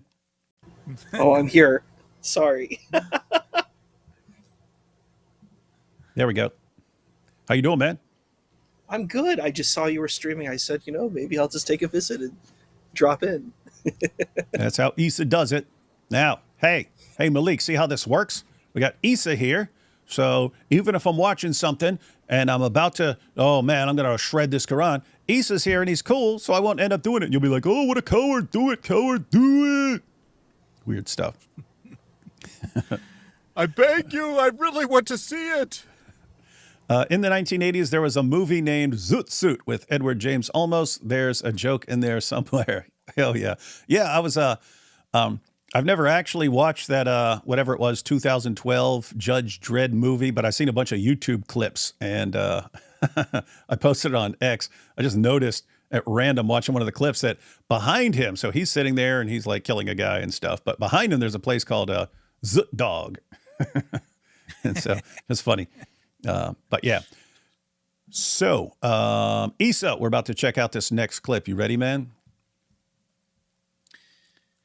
Yeah, so after Malik had a little bit of time to reflect on the debate or the onesie or the not him chickening out and not showing in person, however you want to put that, he decided to go live. He ends up streaming for like 6.5, 7 hours, something like that. That's impressive. And, hey, 6.5, 7 hours with like 10 minutes of actual content. I know. I didn't leave anything relevant out of what we're about to see from that stream. Well, I did leave out some funny stuff. So the first hour or so, he talks about his rap career and what he learned from that. And there was a lot of funny stuff in that of his ridiculous claims that I didn't put in. But other than that, I did put in everything relevant. It's just repetition or him defending himself against chat or, whatever else that was going on that I didn't put in. Mm-hmm. All right, so we'll check that out. One more super chat because this is to you, Issa. Hey, Issa, me and my doppelganger, that's what he means me, because this is, es mi sagara. Me and my doppelganger are having an argument. Do you think hijab would be an awesome, super-based Christian? It's hard. Like when I think of like Christians, I don't know, I think of compassion, mercy, empathy. Mm-hmm. Exactly. I don't know. These are the kind of qualities I would expect from a Christian because if you're following Christ, that's what you would have. I wouldn't think about chest thumping and being rude and talking about golden showers. That's not really what I think about when I think of a Christian. That's not like the ideal picture. So I think those things would have to change first. Yeah, those things would seriously have to change. Now, Issa, we're going to check out this next clip. Just so you know, there are apparently going to be some negative things said about some of your Dawa heroes, so don't let this shake your confidence. If Malik says some mean things about Orthodox Muslim and Dee's response, let's check out what we got here. Justice! Whoa. Club Pyru, we in the building, man. Based. Well, today we can call it justice. Today we can say justice has came. Justice. I don't even know where he's going with this, but he's got my interest. Justice has occurred. And by the way, this live, it ain't going to be about what you think it's about. This is a venting session for the past 4 years. Oh, wait. Malik venting? I like where this is going, and I have no idea where it's going. Why Malik quit music? The real reason or the fake reason? The real reason, because you sucked at music, Malik. How do I know that? Because you literally had to pay people to show up to your shows. That kind of says something. He has a nice story, that's fun. Oh, okay. He has a nice story that's fun. Yeah, I'm guessing this isn't the real story, but this is his story. No. Yeah, because Because I was such a dope rapper, and everyone said, yo, you're better than Eminem, and I was like, oh, but I like Eminem, so I won't overshadow all these people. I'll just back out and go sit on TikTok with a bunch of dorky 12-year-olds. It might be more Drake ridiculous than that. drops a song. Oh yeah, here we go. Oh really? Let's see. Khaled drops a song with Lil Wayne, Lil Baby and Drake, right? And guess what happens? They copy my whole style from the music video. They copy everything. If you go watch that video, they copy everything from the video. They take the fit, they take the look, they take the scrubs, they take the shots, they take everything from there. And I'm just like, yeah. I'm like, yeah, okay. Wait, hold on. Is he actually going to say that because he's so awesome, everyone was copying him? So I'm just like, you know what? I'm done with this. Everyone's just copying me. I'm done with this whole rap. Is he actually going in that direction? Yeah, well, partially. That's the first thing that starts his journey out of the music industry. But yeah, DJ Khaled and Drake teamed up to steal Dr. Malik's music video style. Y'all getting this? DJ Khaled and Drake, who really, really famous people, they were copying this guy that no one's ever heard of. That's what they were doing, guys. You heard it here. Let's see. So I have a question. Then I'm like, okay, cool. What's up? Is Dr. Malik is a Salafi, right? Oh, I don't know. Because it sounds like he's a part of like the Salafi team, right? It seems like he rolls with Salafis, yeah. So, but I don't know his exact, but yeah, based on who he rolls with, I would conclude that. Because Salafis are against music; they think it's haram. So I'm like, it's interesting that you would be promoting haram things if you're promoting Islam. I don't know. I find that to be strange. That would be again, the real answer is because he sucked. That's where his music career went. He sucked. He couldn't make it, so he had to find something else to do, right? That's the real answer. And a perfectly believable answer that would earn him praise and respect from Muslims would have been, hey, I had this awesome rap career. I was going to be the next Jay-Z and Eminem and everybody else rolled into one. But, then I started taking Islam more seriously. And I thought, music is haram. I can't be doing this anymore. But he decided to go, I don't know what else is coming up, but he decided to go with, nope, all these like world famous people were all copying my, 10 followers on YouTube. Y'all want to take my stuff? Cool. That's when I started realizing that if, like, with these bigger artists, if you don't play ball with them, then they're just going to start biting your stuff. As all of this is happening, Chad, I'm slowly starting to realize, hold on, like, there's something wrong in the industry right now because a lot of people were switching up. Like, a lot of artists that I saw, right? A lot of artists that I saw were, like, acting cool. But then they start acting weird, demonic and stuff. So I start going to these people, like I start moving around. Obviously, we're at Diddy's crib, like not on none of that, but we just like that's where all the parties were in LA. So did he just claim that he's at the Diddy parties? Yes. But he says not like that. that. I'm at the Diddy parties, but yeah, not doing all the Diddy stuff at the Diddy parties. Yeah, sure, Malik, sure. And I'm just, I'm hanging out with Elon Musk later on, and I'll ask him what he thinks about all this. This is where it gets funny now. This is where it gets tricky. Okay. It's tricky to rocko rhyme to rocko rhyme. That's right on time. It's tricky. That's a rap. Those are rappers, Malik. Not whatever it is you're doing. I start realizing when I go to these parties, right? Diddy parties. People start acting weird, and like really, they start acting weird at Diddy parties. You think? Energy starts to feel weird to me, so I'm like, like the energy at the Diddy parties that I was never actually at. I realize there's a weird energy in all this place, and bottles of baby oil all over the place. Okay, I backed it up a little. I start realizing when I go to these parties, right? That people start acting weird, and like the energy starts to feel weird to me. So I'm like, what's going? Like, things started feeling weird. I'm there with the Warner, at the Diddy party. Well, it's baby oil, and then something started. I started feeling something weird. Come on, dude. Like people, I can't. Like how? Like people. David, why are you joking? Like how? How could anyone? I was at the Zoot part, dude. Okay. It's at the Zut party.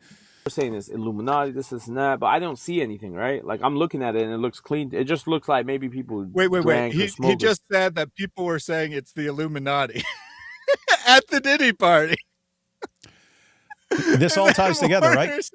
So he shares, hey, this is some Illuminati stuff at these Diddy parties, and I'm over at the Diddy party. And then Warner, because we don't know all the details of what these guys talk about, but it all comes together right now. So he's saying he was at the Diddy parties. He was saying weird energy and stuff like that. And it turns out it's some Illuminati stuff. And then the Warner mysteriously gets the idea that he would have to take it up the butt to join the Illuminati. At the Diddy party.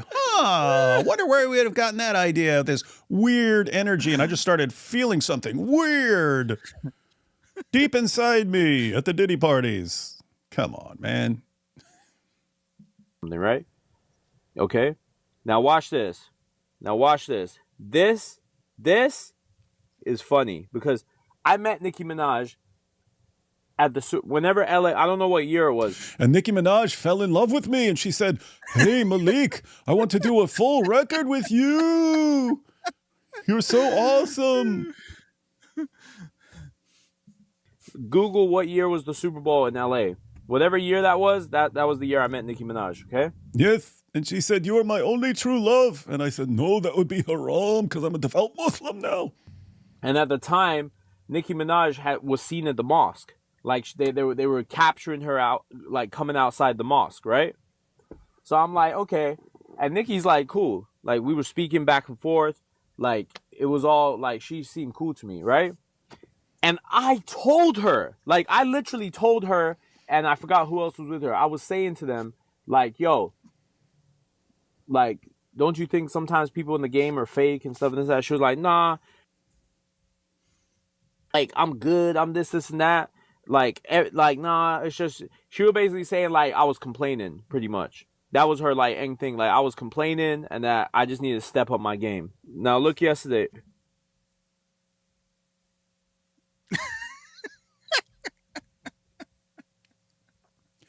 So, let me get this right.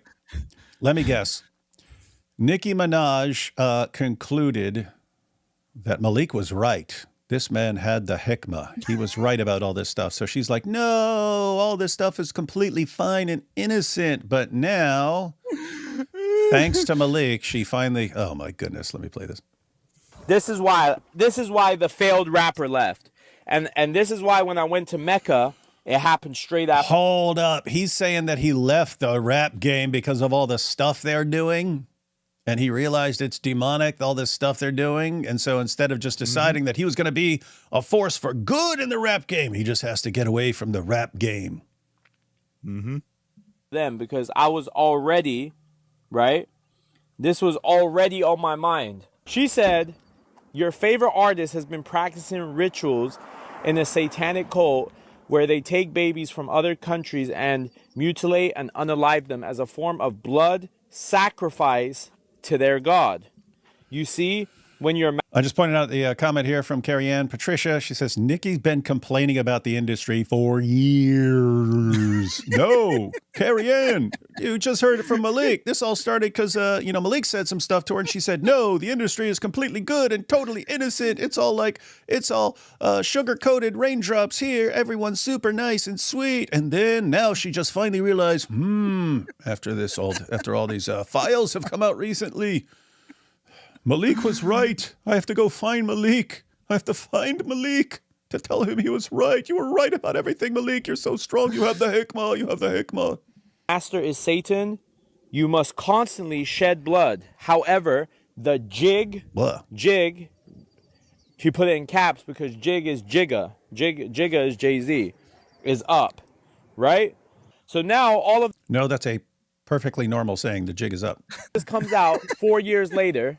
Or 5 years later, whenever wallahi, there's a picture of me, Dua Lipa, and Selena Gomez. Bro, I remember the cameraman wouldn't give me the fucking picture because he wanted like $300 for the picture. So I Hey, have a question. He seems to know all the famous people. He's involved with all the famous people. I wonder if these famous people claim him. I think that that would be an interesting assessment to see if any of this is actually true. And my other point is, Nicki Minaj is a Christian. Does he have a problem with her faith as a Christian? Because he's a combatant against Christianity. So he does know that she's a devout Christian. So I wonder how that works as well. what's extremely hilarious here is his only evidence that he's rolling with any of these people is a picture that he didn't have $300 to buy. Malik, isn't this the age of like cell phones and stuff? So you're at the Diddy party with Selena Gomez and Nicki Minaj and stuff like that, and someone takes a picture, and it's going to be $300. You want this picture? Mm-hmm. And he's like, I can't do it. I can't do it. There are no cell phones anywhere. But I wish I had a record of this moment. But so it's like, trust me, bro. It's like, yeah. Hey, Malik, I was chilling with Elon Musk. It was Elon Musk. It was now Donald Trump was there, but Jay-Z was also there. It was pretty cool, man. We're at Mar-a-Lago, and we're all just chilling, and it was an awesome time. And Cardi B came up to me and she was like, "Hey, could you beatbox on my next record? And I was like, "No, I'm not too. My beatboxing days are over." And we recorded it all, but dude was like, "Hey, you want this recording? It's going to be $10." And I was like, "Nah, $10 too much." So anyway, trust me, bro. Yeah, so someone in the chat basically said they didn't believe him. So he's like, "Hey, man, there was this great photo." That photo exists. 10 minutes. That photo exists. I just never bought it, but it exists. And then later on, he actually comes back and gives the photographer's name and shows the photographer's Instagram page, or and then doxes him. He doxes him. I will dox his entire family until he admits that there was such a picture. To find out now that all the people were right about Rock Nation. I'm so passionate about this because it just proves right why I stopped doing it, why I stopped dropping music, right? I was telling him that look, something don't seem right, because every time like I would get an opportunity, I would lose the opportunity because I wouldn't do like whatever they asked. Wait, we know what the Warner says they would ask for. So he gave a bunch of examples, but it was quite funny, right? The first hour of his program was quite funny. I enjoyed it quite a bit. So one of the examples was that, so he's talking about his, getting a record deal or whatever, right? And he says that he turned them down because he wanted $1 million and they were only offering him $250,000. And then they came back and they said, "Okay, fine, you can have your $1 million. But you got to pierce your ears and wear skinny jeans." He's like, "No, man, I ain't piercing my ears. I ain't wearing no skinny jeans."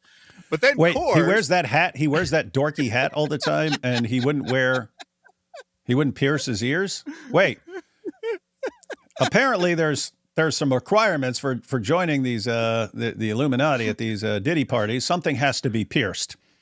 That ain't your ears. What really had to be pierced? Why wasn't Dr. Malik hanging out with Junior? Like, Junior is a spectacular musician. Why isn't he? I mean, it's the Muslim content. You should go hang out with Junior and, what do they call it? Work together, do a collaboration. Hey, Malik, if you want to get back in the rap game because you suck at whatever you're doing now, meet up with Junior. You guys would crush it, man. You guys are the two faces of Dawah in 2026. So. Awesome team up. Dawah team up. Like music, like Dawah. I don't trust half of these guys. Hey, before you go on, I want to finish that story because it's very funny. So he turns down the record deal, right? But then Coors, the alcohol company, approaches him, despite him not having a record deal, and says, "Hey, man, we want you to be the face of our company." Oh, yeah. But here's the thing. Coors you got to actually drink the product. Oh, yeah. So then Coors showed up and said, "Hey, we're going to give you $100 billion, but you have to take a sip of this beer." And I was like, "No, that would be haram." And then a pig company showed up and they said, "We will give you $50 trillion if you become the new face of our sausages." And I said, "No, that would be haram." So I just turned down all this money and decided to go on TikTok with 30 people watching. Yeah, so after he declines Coors because he didn't want to drink alcohol, right? He was okay with it as long as he didn't actually have to drink it, but they insisted he actually drink it. Then all of a sudden, things just started to fall apart, right? Suddenly, they wanted to charge him to produce his record, which is actually part of any standard record deal is that, yes, they give you money, but it's an advance, and they take the costs out of that, right? You have to pay back the advance through your royalties that you earn over time. To cover the costs of producing the record and whatnot. And he's like, well, then they were to charge me for my record, which he already declined the contract, so it doesn't even make sense.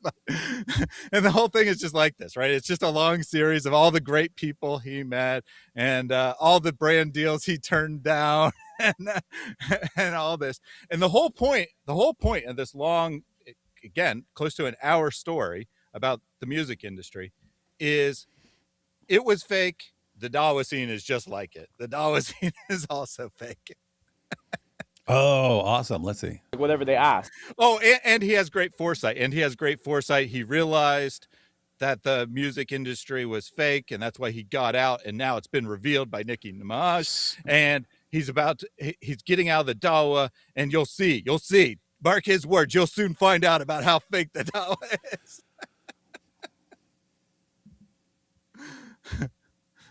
It's fake, all right. I don't trust half of these guys that say they're Muslim in the music industry because they all will sell out so quick. If you think Dawa people will sell out, if you think these Dawa guys, like Libiano is a complete sellout. Yep. Just straight up. Libiano, Orthodox Muslim, I promise you.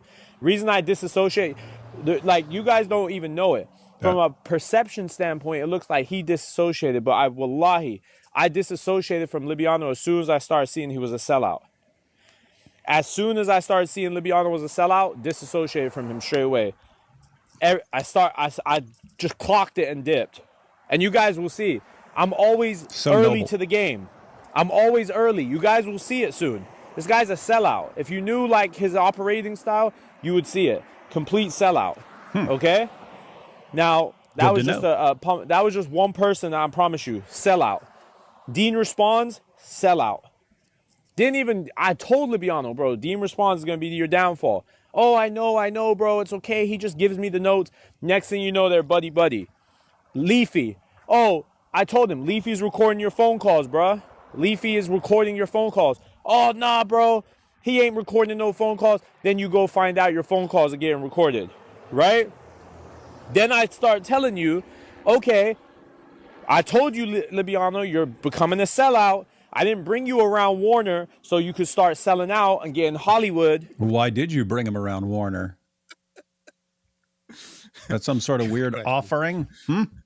People think I'm hating on him, but I really know behind the scenes too much on how these guys operate, on what these guys are trying to do.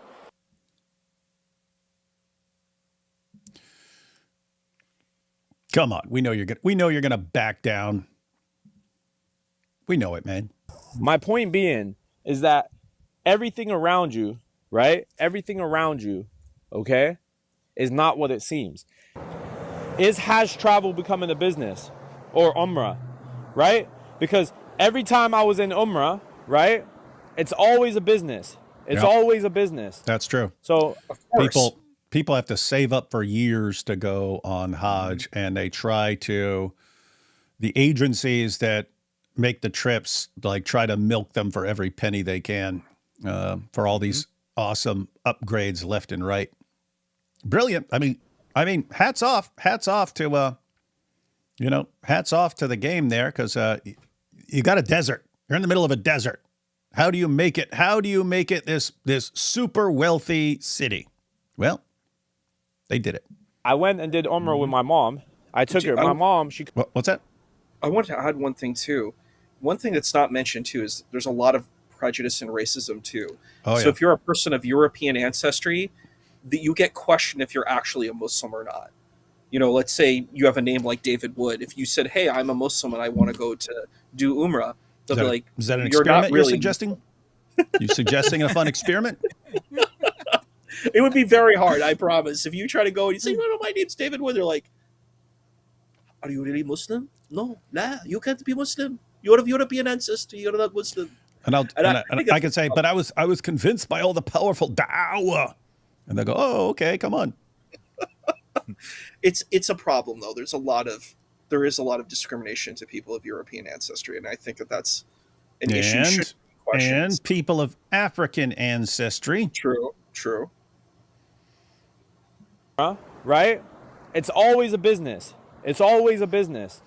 So I went and did Umrah with my mom. I took her. My mom, she couldn't walk. Like, she can walk, but she's not quick with it, you know? So I was like, hop in the wheelchair. I'm going to push you. When I went to go get the wheelchair, when I was trying to find a wheelchair for her, they were trying to charge because I didn't speak Arabic like that. They were trying to charge for the wheelchair. That's when I started realizing, I was like, what's going on here, bro? Why are there wheelchairs hanging around and y'all trying to tax for the wheelchair? Wheelchair tax. You have to pay. He's correct. You have to pay. You can actually get it for free, but it's much harder to get it. Like, to get it to place. They have like a, what do they call it? They have like a service that you have to pay a good amount of money. It's maybe like $30 or $40 in American money to get the wheelchair. Yeah, it's problematic. He's right about that. Yeah, I only clipped one example, but he gives several examples of the commercialism. He talks about how people from poorer countries, like say Pakistan, for example, they save their entire life to get there, and everything's so expensive that they sleep on the street or they sleep in the mosque because they can't afford a hotel. And he's like, well, I was going to try to help him out and get him a hotel, and it's like $1,000 a night. He's like, what the heck? It was like $200 through the travel agency, but they want to charge people $1,000 a night for a hotel here. And so he describes in great detail how there's like, hundreds of people sleeping on the streets because they can't afford a hotel, but they feel obligated to do the Hajj. Sounds right.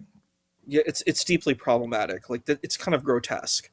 A lot of times when people go on tours, they usually go like with 5 or 6 people in a room in order to cut down the costs in a hotel. So it's extremely, extremely expensive. The plane is expensive. The hotels are expensive. Food is expensive. The whole thing is extremely expensive. And there's a lot of poverty there too. You just go a little distance away from like Mecca and the Kaaba, you're going to find a place where people are panhandling on the street, and a place where like millions of, you could say even billions of dollars are coming in from tourists. There's poverty there still. So I find that to be extremely horrific and problematic.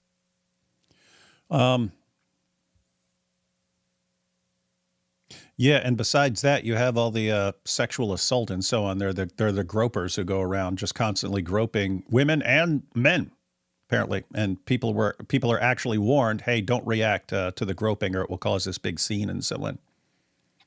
There's one other thing too. Like, so the Black Stone is this big center, right? So it's when people do the tawaf, when they're walking around the Kaaba, people want to kiss the Black Stone. Like, everybody wants to do that. So, but there's no line that allows people to go kiss the Black Stone. So it's like utter chaos, right? And you might have like men trampling on women to kiss the Black Stone. Like tiny little women, you'll see these men running and trampling over women. It's like, you can get really hurt if you want to go kiss the Black Stone. It's like really, really problematic and difficult. And they don't even organize it. You could probably die just trying to kiss the Black Stone. So, yeah, especially if you don't catch a disease from it. Well, the people and that's smooching all over. Getting cleaned. You're right. That's actually a really valid point. Are you actually cleaning it? Are you disinfecting that? With multiple people kissing it. That's a very valid argument. Yeah, do right. There should be one of those sanitizer dispensers right beside it. Let's make it hygienic. Make the Hajj hygienic. That should be a campaign. Dawa guys don't care. I'm gonna be real with you. Yeah, These guys so before don't you go care on, about. What's up? Malik talks about Saudi Arabia in more detail. More things going wrong in Saudi Arabia, and he talks about Epstein potentially having the fabric that goes around the Kaaba. He did. And he says, well, I don't necessarily believe it, but if he did, I'm done with Saudi Arabia. I'll never That's no. He had the picture. Again. Yeah, there's a picture of them with that as a rug in his living room. And there's all the correspondence on how he was able to get that and the people who helped him. Mm-hmm. Let's see. I didn't clip that because we want to focus on the Dawa guys, but his overall point is everything's fake. Music industry's fake. He's the only real thing. The Hajj is fake. Malik is the only real guys are one. fake. Yep, exactly. Malik alone is real. Mm-hmm. Good to know. Good to know. I'm gonna be real with you. These guys don't care about you, bro. They only care about running their dilemma. They're all writing books so they can sell their books to you, right? This is all a business. Write a book like Dean. Dean is the biggest guy. Like, chat, we can't even do anything as a community. Look, chat, you know what's funny? We have a schedule coming out next week. Guess the one person who won't do it because he's bigger than the program? Libiano. I ain't doing that. I go live whenever I want. Boom. You see? Op. Just the op. And this ain't it. I'm coming. I'm gonna put a pressure on Libiano all 2026. Hope that's not in the Warner sense. Can I ask a question? This is something that's been kind of bothering me about this Muslim debater's name. He calls himself Libiano or Orthodox Muslim, right? So when I think of Libiano, I think of like an Italian name. So why is he culturally appropriating this Italian-sounding name? And why is he appropriating Orthodox religions like Orthodox Christianity? It just seems such a weird branding for this debater. Wait, Libiano doesn't mean like from Libya? Well, I think Libya is, but Libiano wouldn't be like an Arabic word or anything. I've never heard of anything like that, It sounds like an Italian name. Dean is begging. Oh, and then guess what?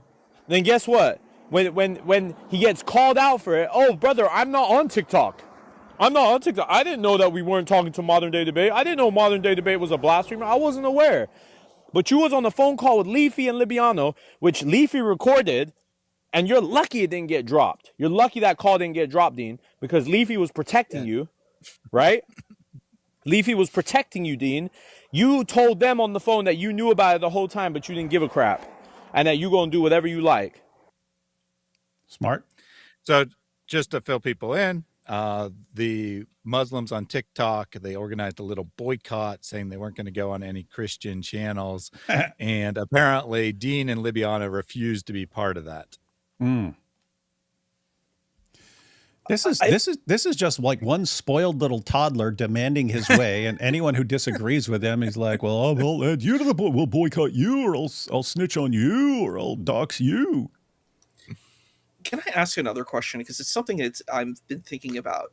Do you think any of these Muslim debaters are actually making compelling cases? Like every time I hear them debate, I hear like kind of pseudo philosophical arguments, but I don't actually hear, like, when I listen to them, I'm not an expert on Christianity or, any religious traditions. I've studied a long time, but I'm no expert on any of this. But when I hear the arguments, it doesn't sound like these people actually understand Christian theology. Like they're coming in and they're like, what do they call it? Cherry picking texts and then saying, here's some strange philosophical argument, and somehow it's persuasive. Are any Christians persuaded by any of these arguments? I'm just curious, no, not being exactly in the field. It's more like they want to make a case that sounds intelligent to their followers, and so they sound smart.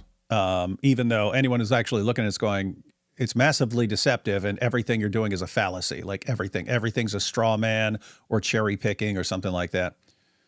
But not terribly persuasive. Because I don't feel persuaded. I've been listening to them and I'm like, it sounds like these people are trying to sound smart, but are not actually smart. Like they're saying, I'm going to say this strange philosophical thing. And I'm like, do you really even understand what you're actually saying? You know what I mean? Like, that's what I feel when I'm listening to it. It's exactly what I think. It's like, it sounds smart. Have you ever seen, like, in Living Color, like the skit show where the guy's like, Are you kidding me? Are you kidding me? In Living Color was my life back then. All right. Which skit were you talking about? The one where he's like in the jail and he just says a bunch of like big sounding words. Oh yeah. That was Damon Wayans, and he would play the he would play the convert to like the Nation of Islam, and he would be like, and the perspicacity of the mammogram has in us. Yeah, that. But keep in mind, that was a parody of them hearing these guys, like when they, these Nation of Islam guys, where they would just start using all these big words because they sounded smart, and they just made a parody of that, and it was hilarious. And the reason the audience loved it so much because they're all familiar with these guys. They'd all heard these guys. And so, yeah, that's actually funny. We should take some clips. We should take some clips of those skits in living color and combine it, go back and forth with these guys. That's what I felt when I listened to that skit. I was like, that's what these people sound like. They sound exactly the same. That is funny. There was one where it was like him, but it was a Silence of the Lambs parody, but he was Hannibal Lecter, but he's that guy as Hannibal Lecter. And so the FBI agent's coming in and she needs help. So they had someone playing the Jodie Foster character, and she has to go to him to understand a serial killer. But but he talked like that the entire time, and she had to decipher it and then solve the case. But yeah, those are classic stuff. Celebrities. Even, bro, when I'm in the mosque, right? When I was in the mosque one time with Warner, and they jumped Warner, like all of them. They forgot about their prayer. Everybody was coming up to Warner for pictures. I was disgusted. I've never seen that before. And Uthman going to the mosque. Maybe they weren't running up to him for pictures. You know what I mean? We all know what the Warner's into. Taking pictures and stuff. I mean, sorry, they jumped bro. him, right? Mm-hmm. I think they were getting pictures. I just saw a crowd around him back in the back. Is leaking into, like, this rap life is leaking into the mosque. And, like, because I'm from the rap world, and obviously, because I'm in the rap game. Coming over here, I'm trying to push away from it, and now I'm just seeing more of it, right? Why is Uthman taking pictures in the mosque like a celebrity? We don't do that. Well, obviously you do. Uh-oh, Dean's an agent? Dean's an agent. What? Chat, if you haven't figured it out by now, Dean is an agent. All he does is run around, modern day debate, please. Sam Shimon, cuss my religion out one more time. Wait, hang on. The guy who basically begs us to desecrate the Quran is saying Dean is an agent because he basically incites Sam Shamoon to attack the religion.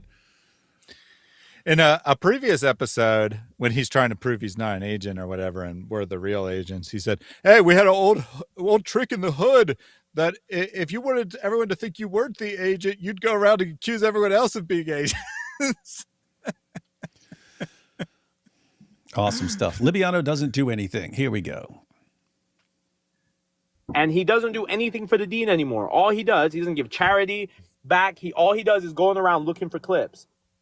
All he goes around is looking for clips. That's true. Dropped everybody around him that was helping him, and he went instead and started playing political with the Salam al-Masih group, and started now being like, oh, I'm not going to talk out on David Wood. Oh, I'm just going to debate IP in them, and I'm just going to run around looking for Christians for clips because I don't want no drama. Dean is the same thing.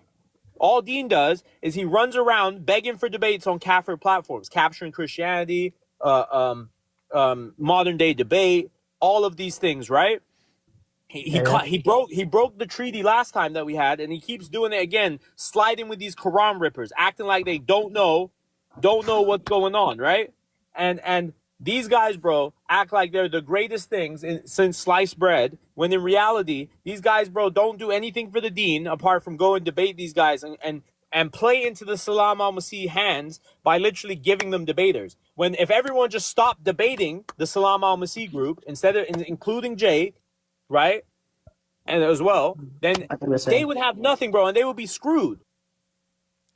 Yeah, that's what you were pointing out earlier, Thaddeus. Like, what do you think? Like, what we all stop? If you guys stop debating, we just stop. What would we be doing? Just be making videos and taking calls and so on. What the heck is wrong with these guys? Here we go. No more Jake debates. Can I ask you a quick question, David, about like our potential debate about the Torah and the Zabur and the Injil being preserved?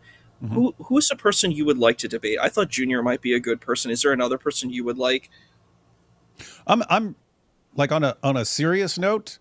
Yeah. I'm still wondering like what the possible responses are. Like Jake went in a weird direction, and we actually discussed it for a while and so on. I said he actually has a better case for the point that he's trying to make than the other Dawa guys would have for the point they're trying to make. But that if he's successful, it does less. But then he was presenting it as, yeah, but if I were to make this stronger case, but it makes a weaker point, that might sort of affect things down the road and so on. But anyway, it's like, okay, so he is coming up with kind of a different way of than some of the other responses. So with me, I'm just like, I kind of want to know like what all the possible responses are. So it's just like anyone who might have something to add to the discussion, because, it's, when you're in kind of like debate mode or apologetics mode, you want to make your point and show that it's correct and so on. But this, if you're in like philosophy mode, like Rene Descartes, when he put out his Meditations on First Philosophy, he sent it around to a bunch of other philosophers and said, attack this. And then he included their attacks at the end of his book with his replies and so on to them. But it's kind of that. It's like, I want to know what everyone's response is so that, if there's any flaw in the argument, if the argument needs to be modified or something like that, we can take all of that into account. So yeah, pretty much be happy to hear from anyone on that issue. James was saying Nadir Ahmed could be an option. I don't know if you're interested in talking to Nadir Ahmed again.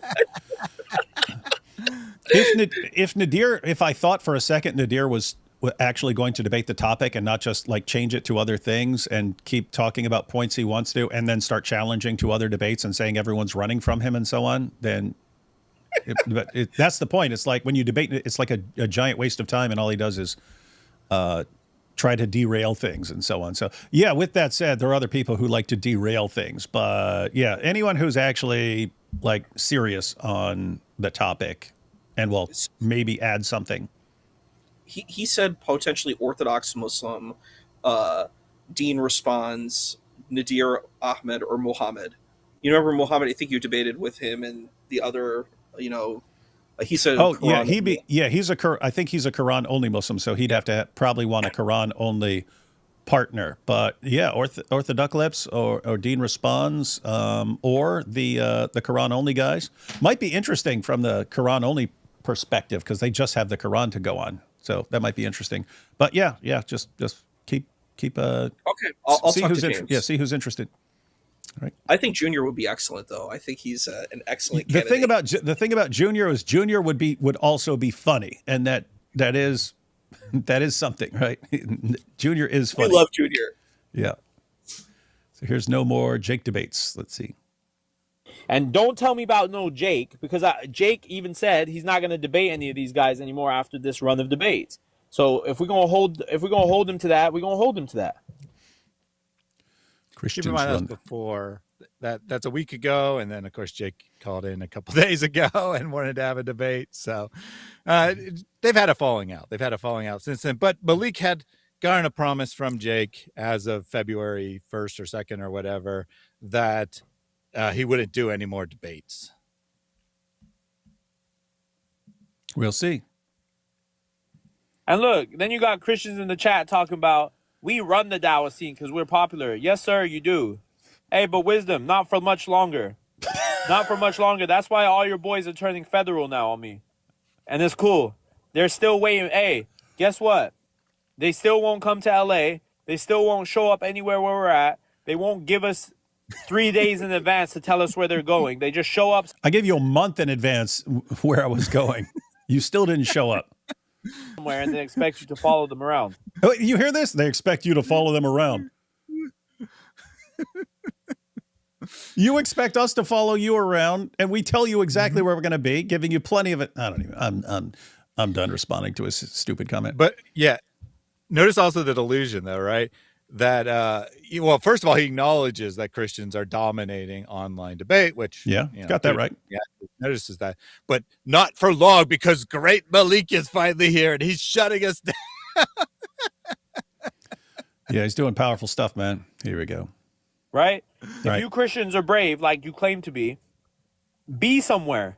Let us know where you're going to be. And Houston? I promise you will show up. And okay. Malik, the next debate con looks like it's in June. So wherever that is, that's where I'll be. See you there. Yeah, right. I know a thing or two about accounting, bro. I have a trust fund. Oh, he has a trust fund. He's a trust fund baby. That's how he sits around watching us all day long and never has to do anything. Let's see. That's why I called it oops. Oops. I'm a trust fund baby. Malik's family's partially Muslim? Like his mom, he said his mom is a Muslim. So his dad, according to Malik, his dad is born Muslim and his mother was Catholic while they were growing up, but she has recently, in the last few years, converted to Islam. Ah, interesting. Thanks for filling that in. And they apparently gave him a trust fund. Must be nice. You want to get audited? You want to get audited? You better have your shit together. You better have your stuff together, David. Got all your stuff in Marie Wood's name for a reason, because she got the the tax benefit that little MTM or MCM corporation. What the heck is he? What is he even talking about? What do I have that's not in my name? Name one thing. And a tax benefit for what tax benefit is that? What MTM tax benefit is there? I've never seen that. There's a if you have kids tax credit. They give you tax credits for having kids, and so what the heck is wrong with this dude, man? Everything's in Marie Wood's name. Why is he talking about your wife? Why is he talking about your wife? Issa, where have you been, man? He doxed my wife. Doxed my wife and had all his creepy loser friends and him calling her up in the middle of the night while I was out of town. So here's how he decided everything. Posting pictures of her with gunshot sounds and stuff. Mm-hmm. Yeah. So here's how he decided everything was in Marie's name. He called a phone number, which he thought was your phone number, and got Marie's. Yeah. So somehow he decides this says David Wood on it, but it was actually Marie. Therefore, everything is in Marie's name.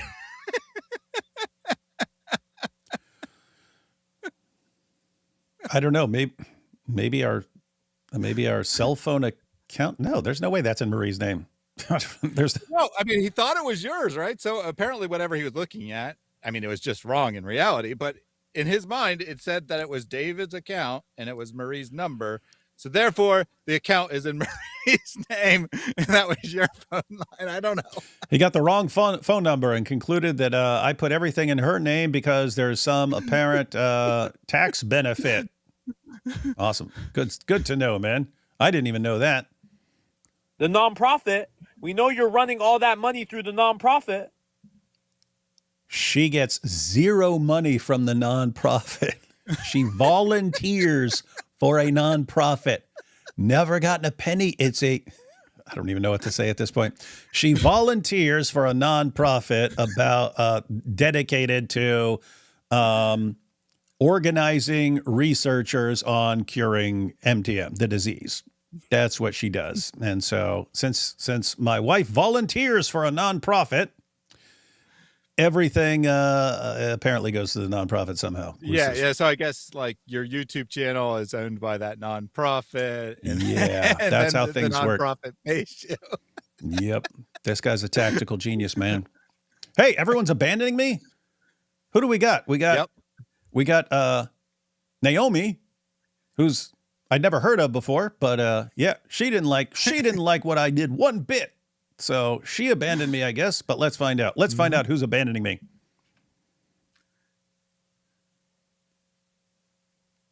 After I'm done with Diddy Wood and his little crew. Because right now we took Chris Claus is gone. Logic's disappeared. IP backed out. What the heck is he talking about? Chris Claus, how is Chris Claus any different? How is God Logic any different? How is what did he say? IP? What is he talking? What is he talking? Literally streaming on in an hour. So yeah, you know, I'm going live. With Chris. Yeah, hang on. I'm going live with IP in about 40 minutes, and going live with Logic on Wednesday. And Chris Claus, if you want Chris Claus to join us, Chris Claus, I'd be happy to stream with Chris Claus. Dude's crushing it. This guy lives in Fantasyland, man. Fantasyland. All that's left is David Wood and AP. But AP is the one you said, just because AP's been lazy for a few weeks, AP is the only one you could reasonably say, well, look, AP's like backing out or something like that. Mm-hmm. Yeah, so he lists a bunch of people who you've occasionally collaborated with as abandoning you because he hasn't seen them on your channel in a week or whatever. You see, but AP, who actually has barely put out anything in the last month, right? Well, he hasn't abandoned David. Hey, look, we actually have IP. Hang on. Let me zoom down. Oh, look who we have here in the chat. Super chat. I didn't back out of anything. This is Inspiring Philosophy. I didn't back out of anything. What a dork Maloink is. And right before that, we have, oh, look, it's Chris Claus. I'm right here. Oh, no. Why are you guys running from Malik? Why are you dissociating? Oh, you see, Malik is winning. What an idiot, man. All right. Here we go. Copy paste. These Discord servers are money that he's getting paid. Dean and them copy and paste. That's and true. that central copy and paste. Mm-hmm. And every server copy and paste. Walaikum salam. Yo, bro, yeah, I was in Dean's server, and there's people, for example, like random note takers who copy paste from some website. Evidence, plagiarism rampant. So chat. So Omar the Muslim said Dean's yanking $10. Think about it, chat. He thinks you're dumb. He's yanking your $10 and then going and debating on kafir platforms. He doesn't care about the Ummah, bro. This guy don't care. True. So in case it wasn't clear, Dean charges you $10 to join his Discord server, and all you get on that is stuff that he's copied and pasted from free websites. Smart. And to be honest, he's not the worst one. Wallah, he's not the worst one. Who's the worst? This is the worst one. Wait, Dean? Let's see. We got, I challenge apostate prophet to a formal debate on modern day debate topic. Did Jesus prophesy Muhammad? You should spell, prophesy would be with an S, dude. That says, did Jesus prophesy Muhammad? You'd want to say prophesy with a verb. You guys keep on dodging, so I'm going to start calling you guys out by name. Uh-oh. This is the worst one, chat. Libiano's, look, chat, look at this. Look at this. What? I challenge apostate prophet to formal debate on modern day debate. Mm-hmm. What? This is how long ago? January 31st. That's yesterday or 2 days ago. Begging him. I challenge apostate prophet to formal debate on modern day debate. Okay, guys, I'm sick of waiting for someone to accept. Giant Dog. Begging. So I formally challenge them, and he can bring his wife with him with a formal debate. Just beg everyone that's been ripping the Quran. Why don't you, Dean? Beg them all. Wait, chat. You Beg want to us see all. more begging? Yep. More begging? We want more. Here. Ooh. I challenge the God logic. Did Jesus prophesy Muhammad on modern day debate? I challenge Fearless Truth to formal debate on modern day debate. Begging. I challenge Bruce Sci-Fi. Who's that? Is that That's Sam. Who is that? Is I that think that's Sam Sam. Shimon? Mm-hmm. To formal debate on debate. I challenge Chris to formal debate on modern day debate. That's funny. I didn't even Begging. see any of these. This guy don't care about you. He got a floppy Discord group, and he wants to talk to all the blasphemers. That's true. He does love us. He loves us all. All right, block Dart Tagan too. Dart Tagan thinks I'm a narcissist. He's trying to tickle my ego. It's probably D'Artagnan. And get more clips. Block Dart Tagan Oh, too. D'Artagnan from the Three Musketeers? That's what I would guess. I mean, D'Artagnan, I would guess it's D'Artagnan. Dart Tagan thinks I'm a narcissist. Yeah. That wants to just be about me. Uh-huh. Yeah. And so the non-narcissist blocks someone because they are calling him a narcissist. He said, I'm a narcissist. I will block him and dox him. He really seems like he's a legend in his own mind. He's like a legend in his own mind. I mean, he is like, I think he loves this. I think he just loves being in the spotlight. I was like, why don't you come to the formal debate? He actually is a good debater. I saw him debating. I saw that debate with him and Malik. What's his name? I mean, him and Jake. Jake. It was Yeah. quite good. He made is. very good arguments. It was very. I was like, wow, this is one of the. He's the best Muslim debater I've seen so far. Yep. And sadly, all of Dawah is fake, so he doesn't want to do it. Mm-hmm. Phone call, $29. Yo, what the hell is this? Book a private one-on-one session with me. Yeah, I'm just glad this isn't from the Warner. That would be super creepy. Focus, personalized. Someone check the spelling. Discussion and guidance. These sessions are designed for Muslims who sincere seekers who want clear, grounded. What the hell? You got to click show more. Time is money, gang. I know. For the Muslims, you know what's funny? I'll debate the Christians for free and beg them, but I'll charge the Muslims to give them info. Let's keep supporting Deen. Stop pimping the Deen out. 30 minutes for $29. Libiano, you do it too, and you copy that from Muslim Lantern. Let's be honest, y'all didn't make this up. Muslim Lantern, you copied this from Muslim Lantern. Smart stuff. It's so hard to listen to Muslim Lantern talk. I'm not gonna lie. Like when I've listened to him debate, I was like, just the way that he speaks. It's a very different. Is that just me, or is that in general? I don't know.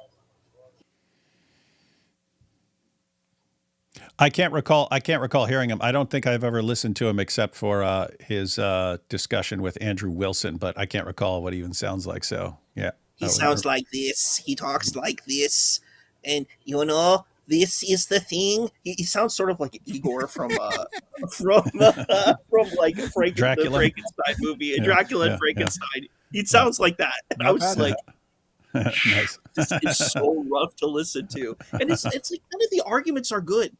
Like none of them are good. I'm like, why do people like this? Yep. Pretty terrible.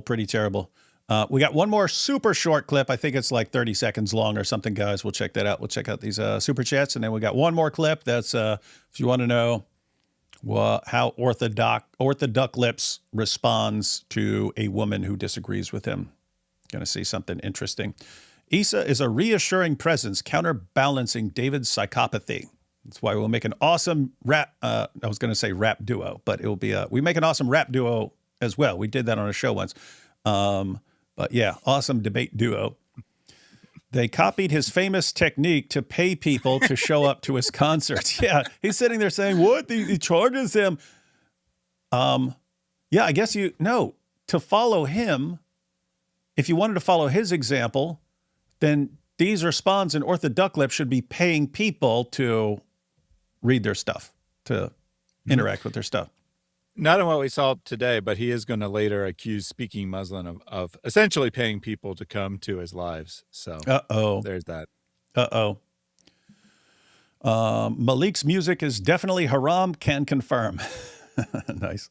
What will it take for Issa Kabeer to see and drop the darkness of his perpetual student life and enter into the light and do something better?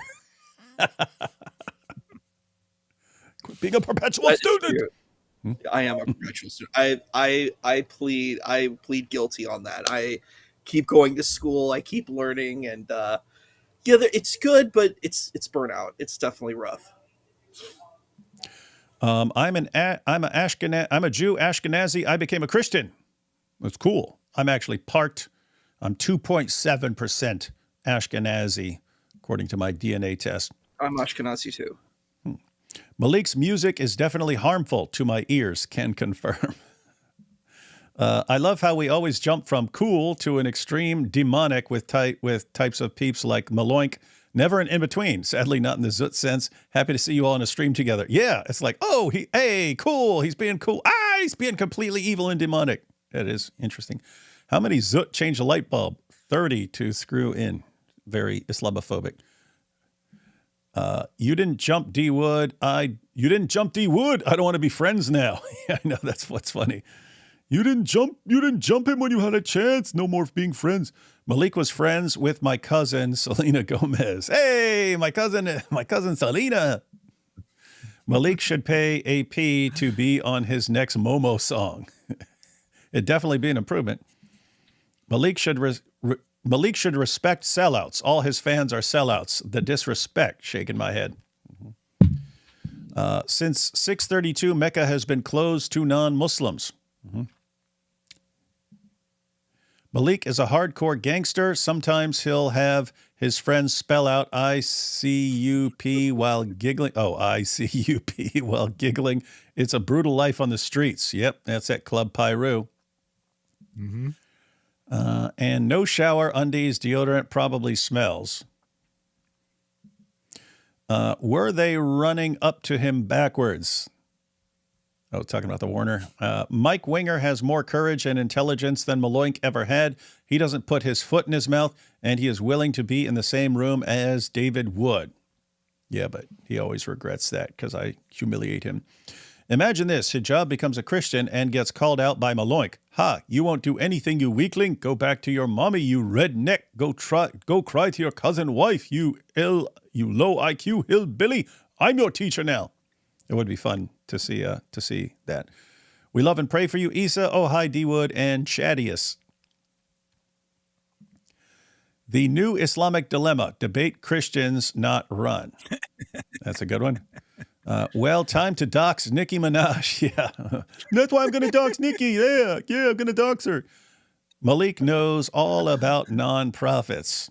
We have one from Issa here. Thank you for having me today, bros. I support you, D Wood, because you're smart. Interesting, D Wood. You have developed an extremely neutral accent. You sound nothing like a hillbilly redneck. That's true.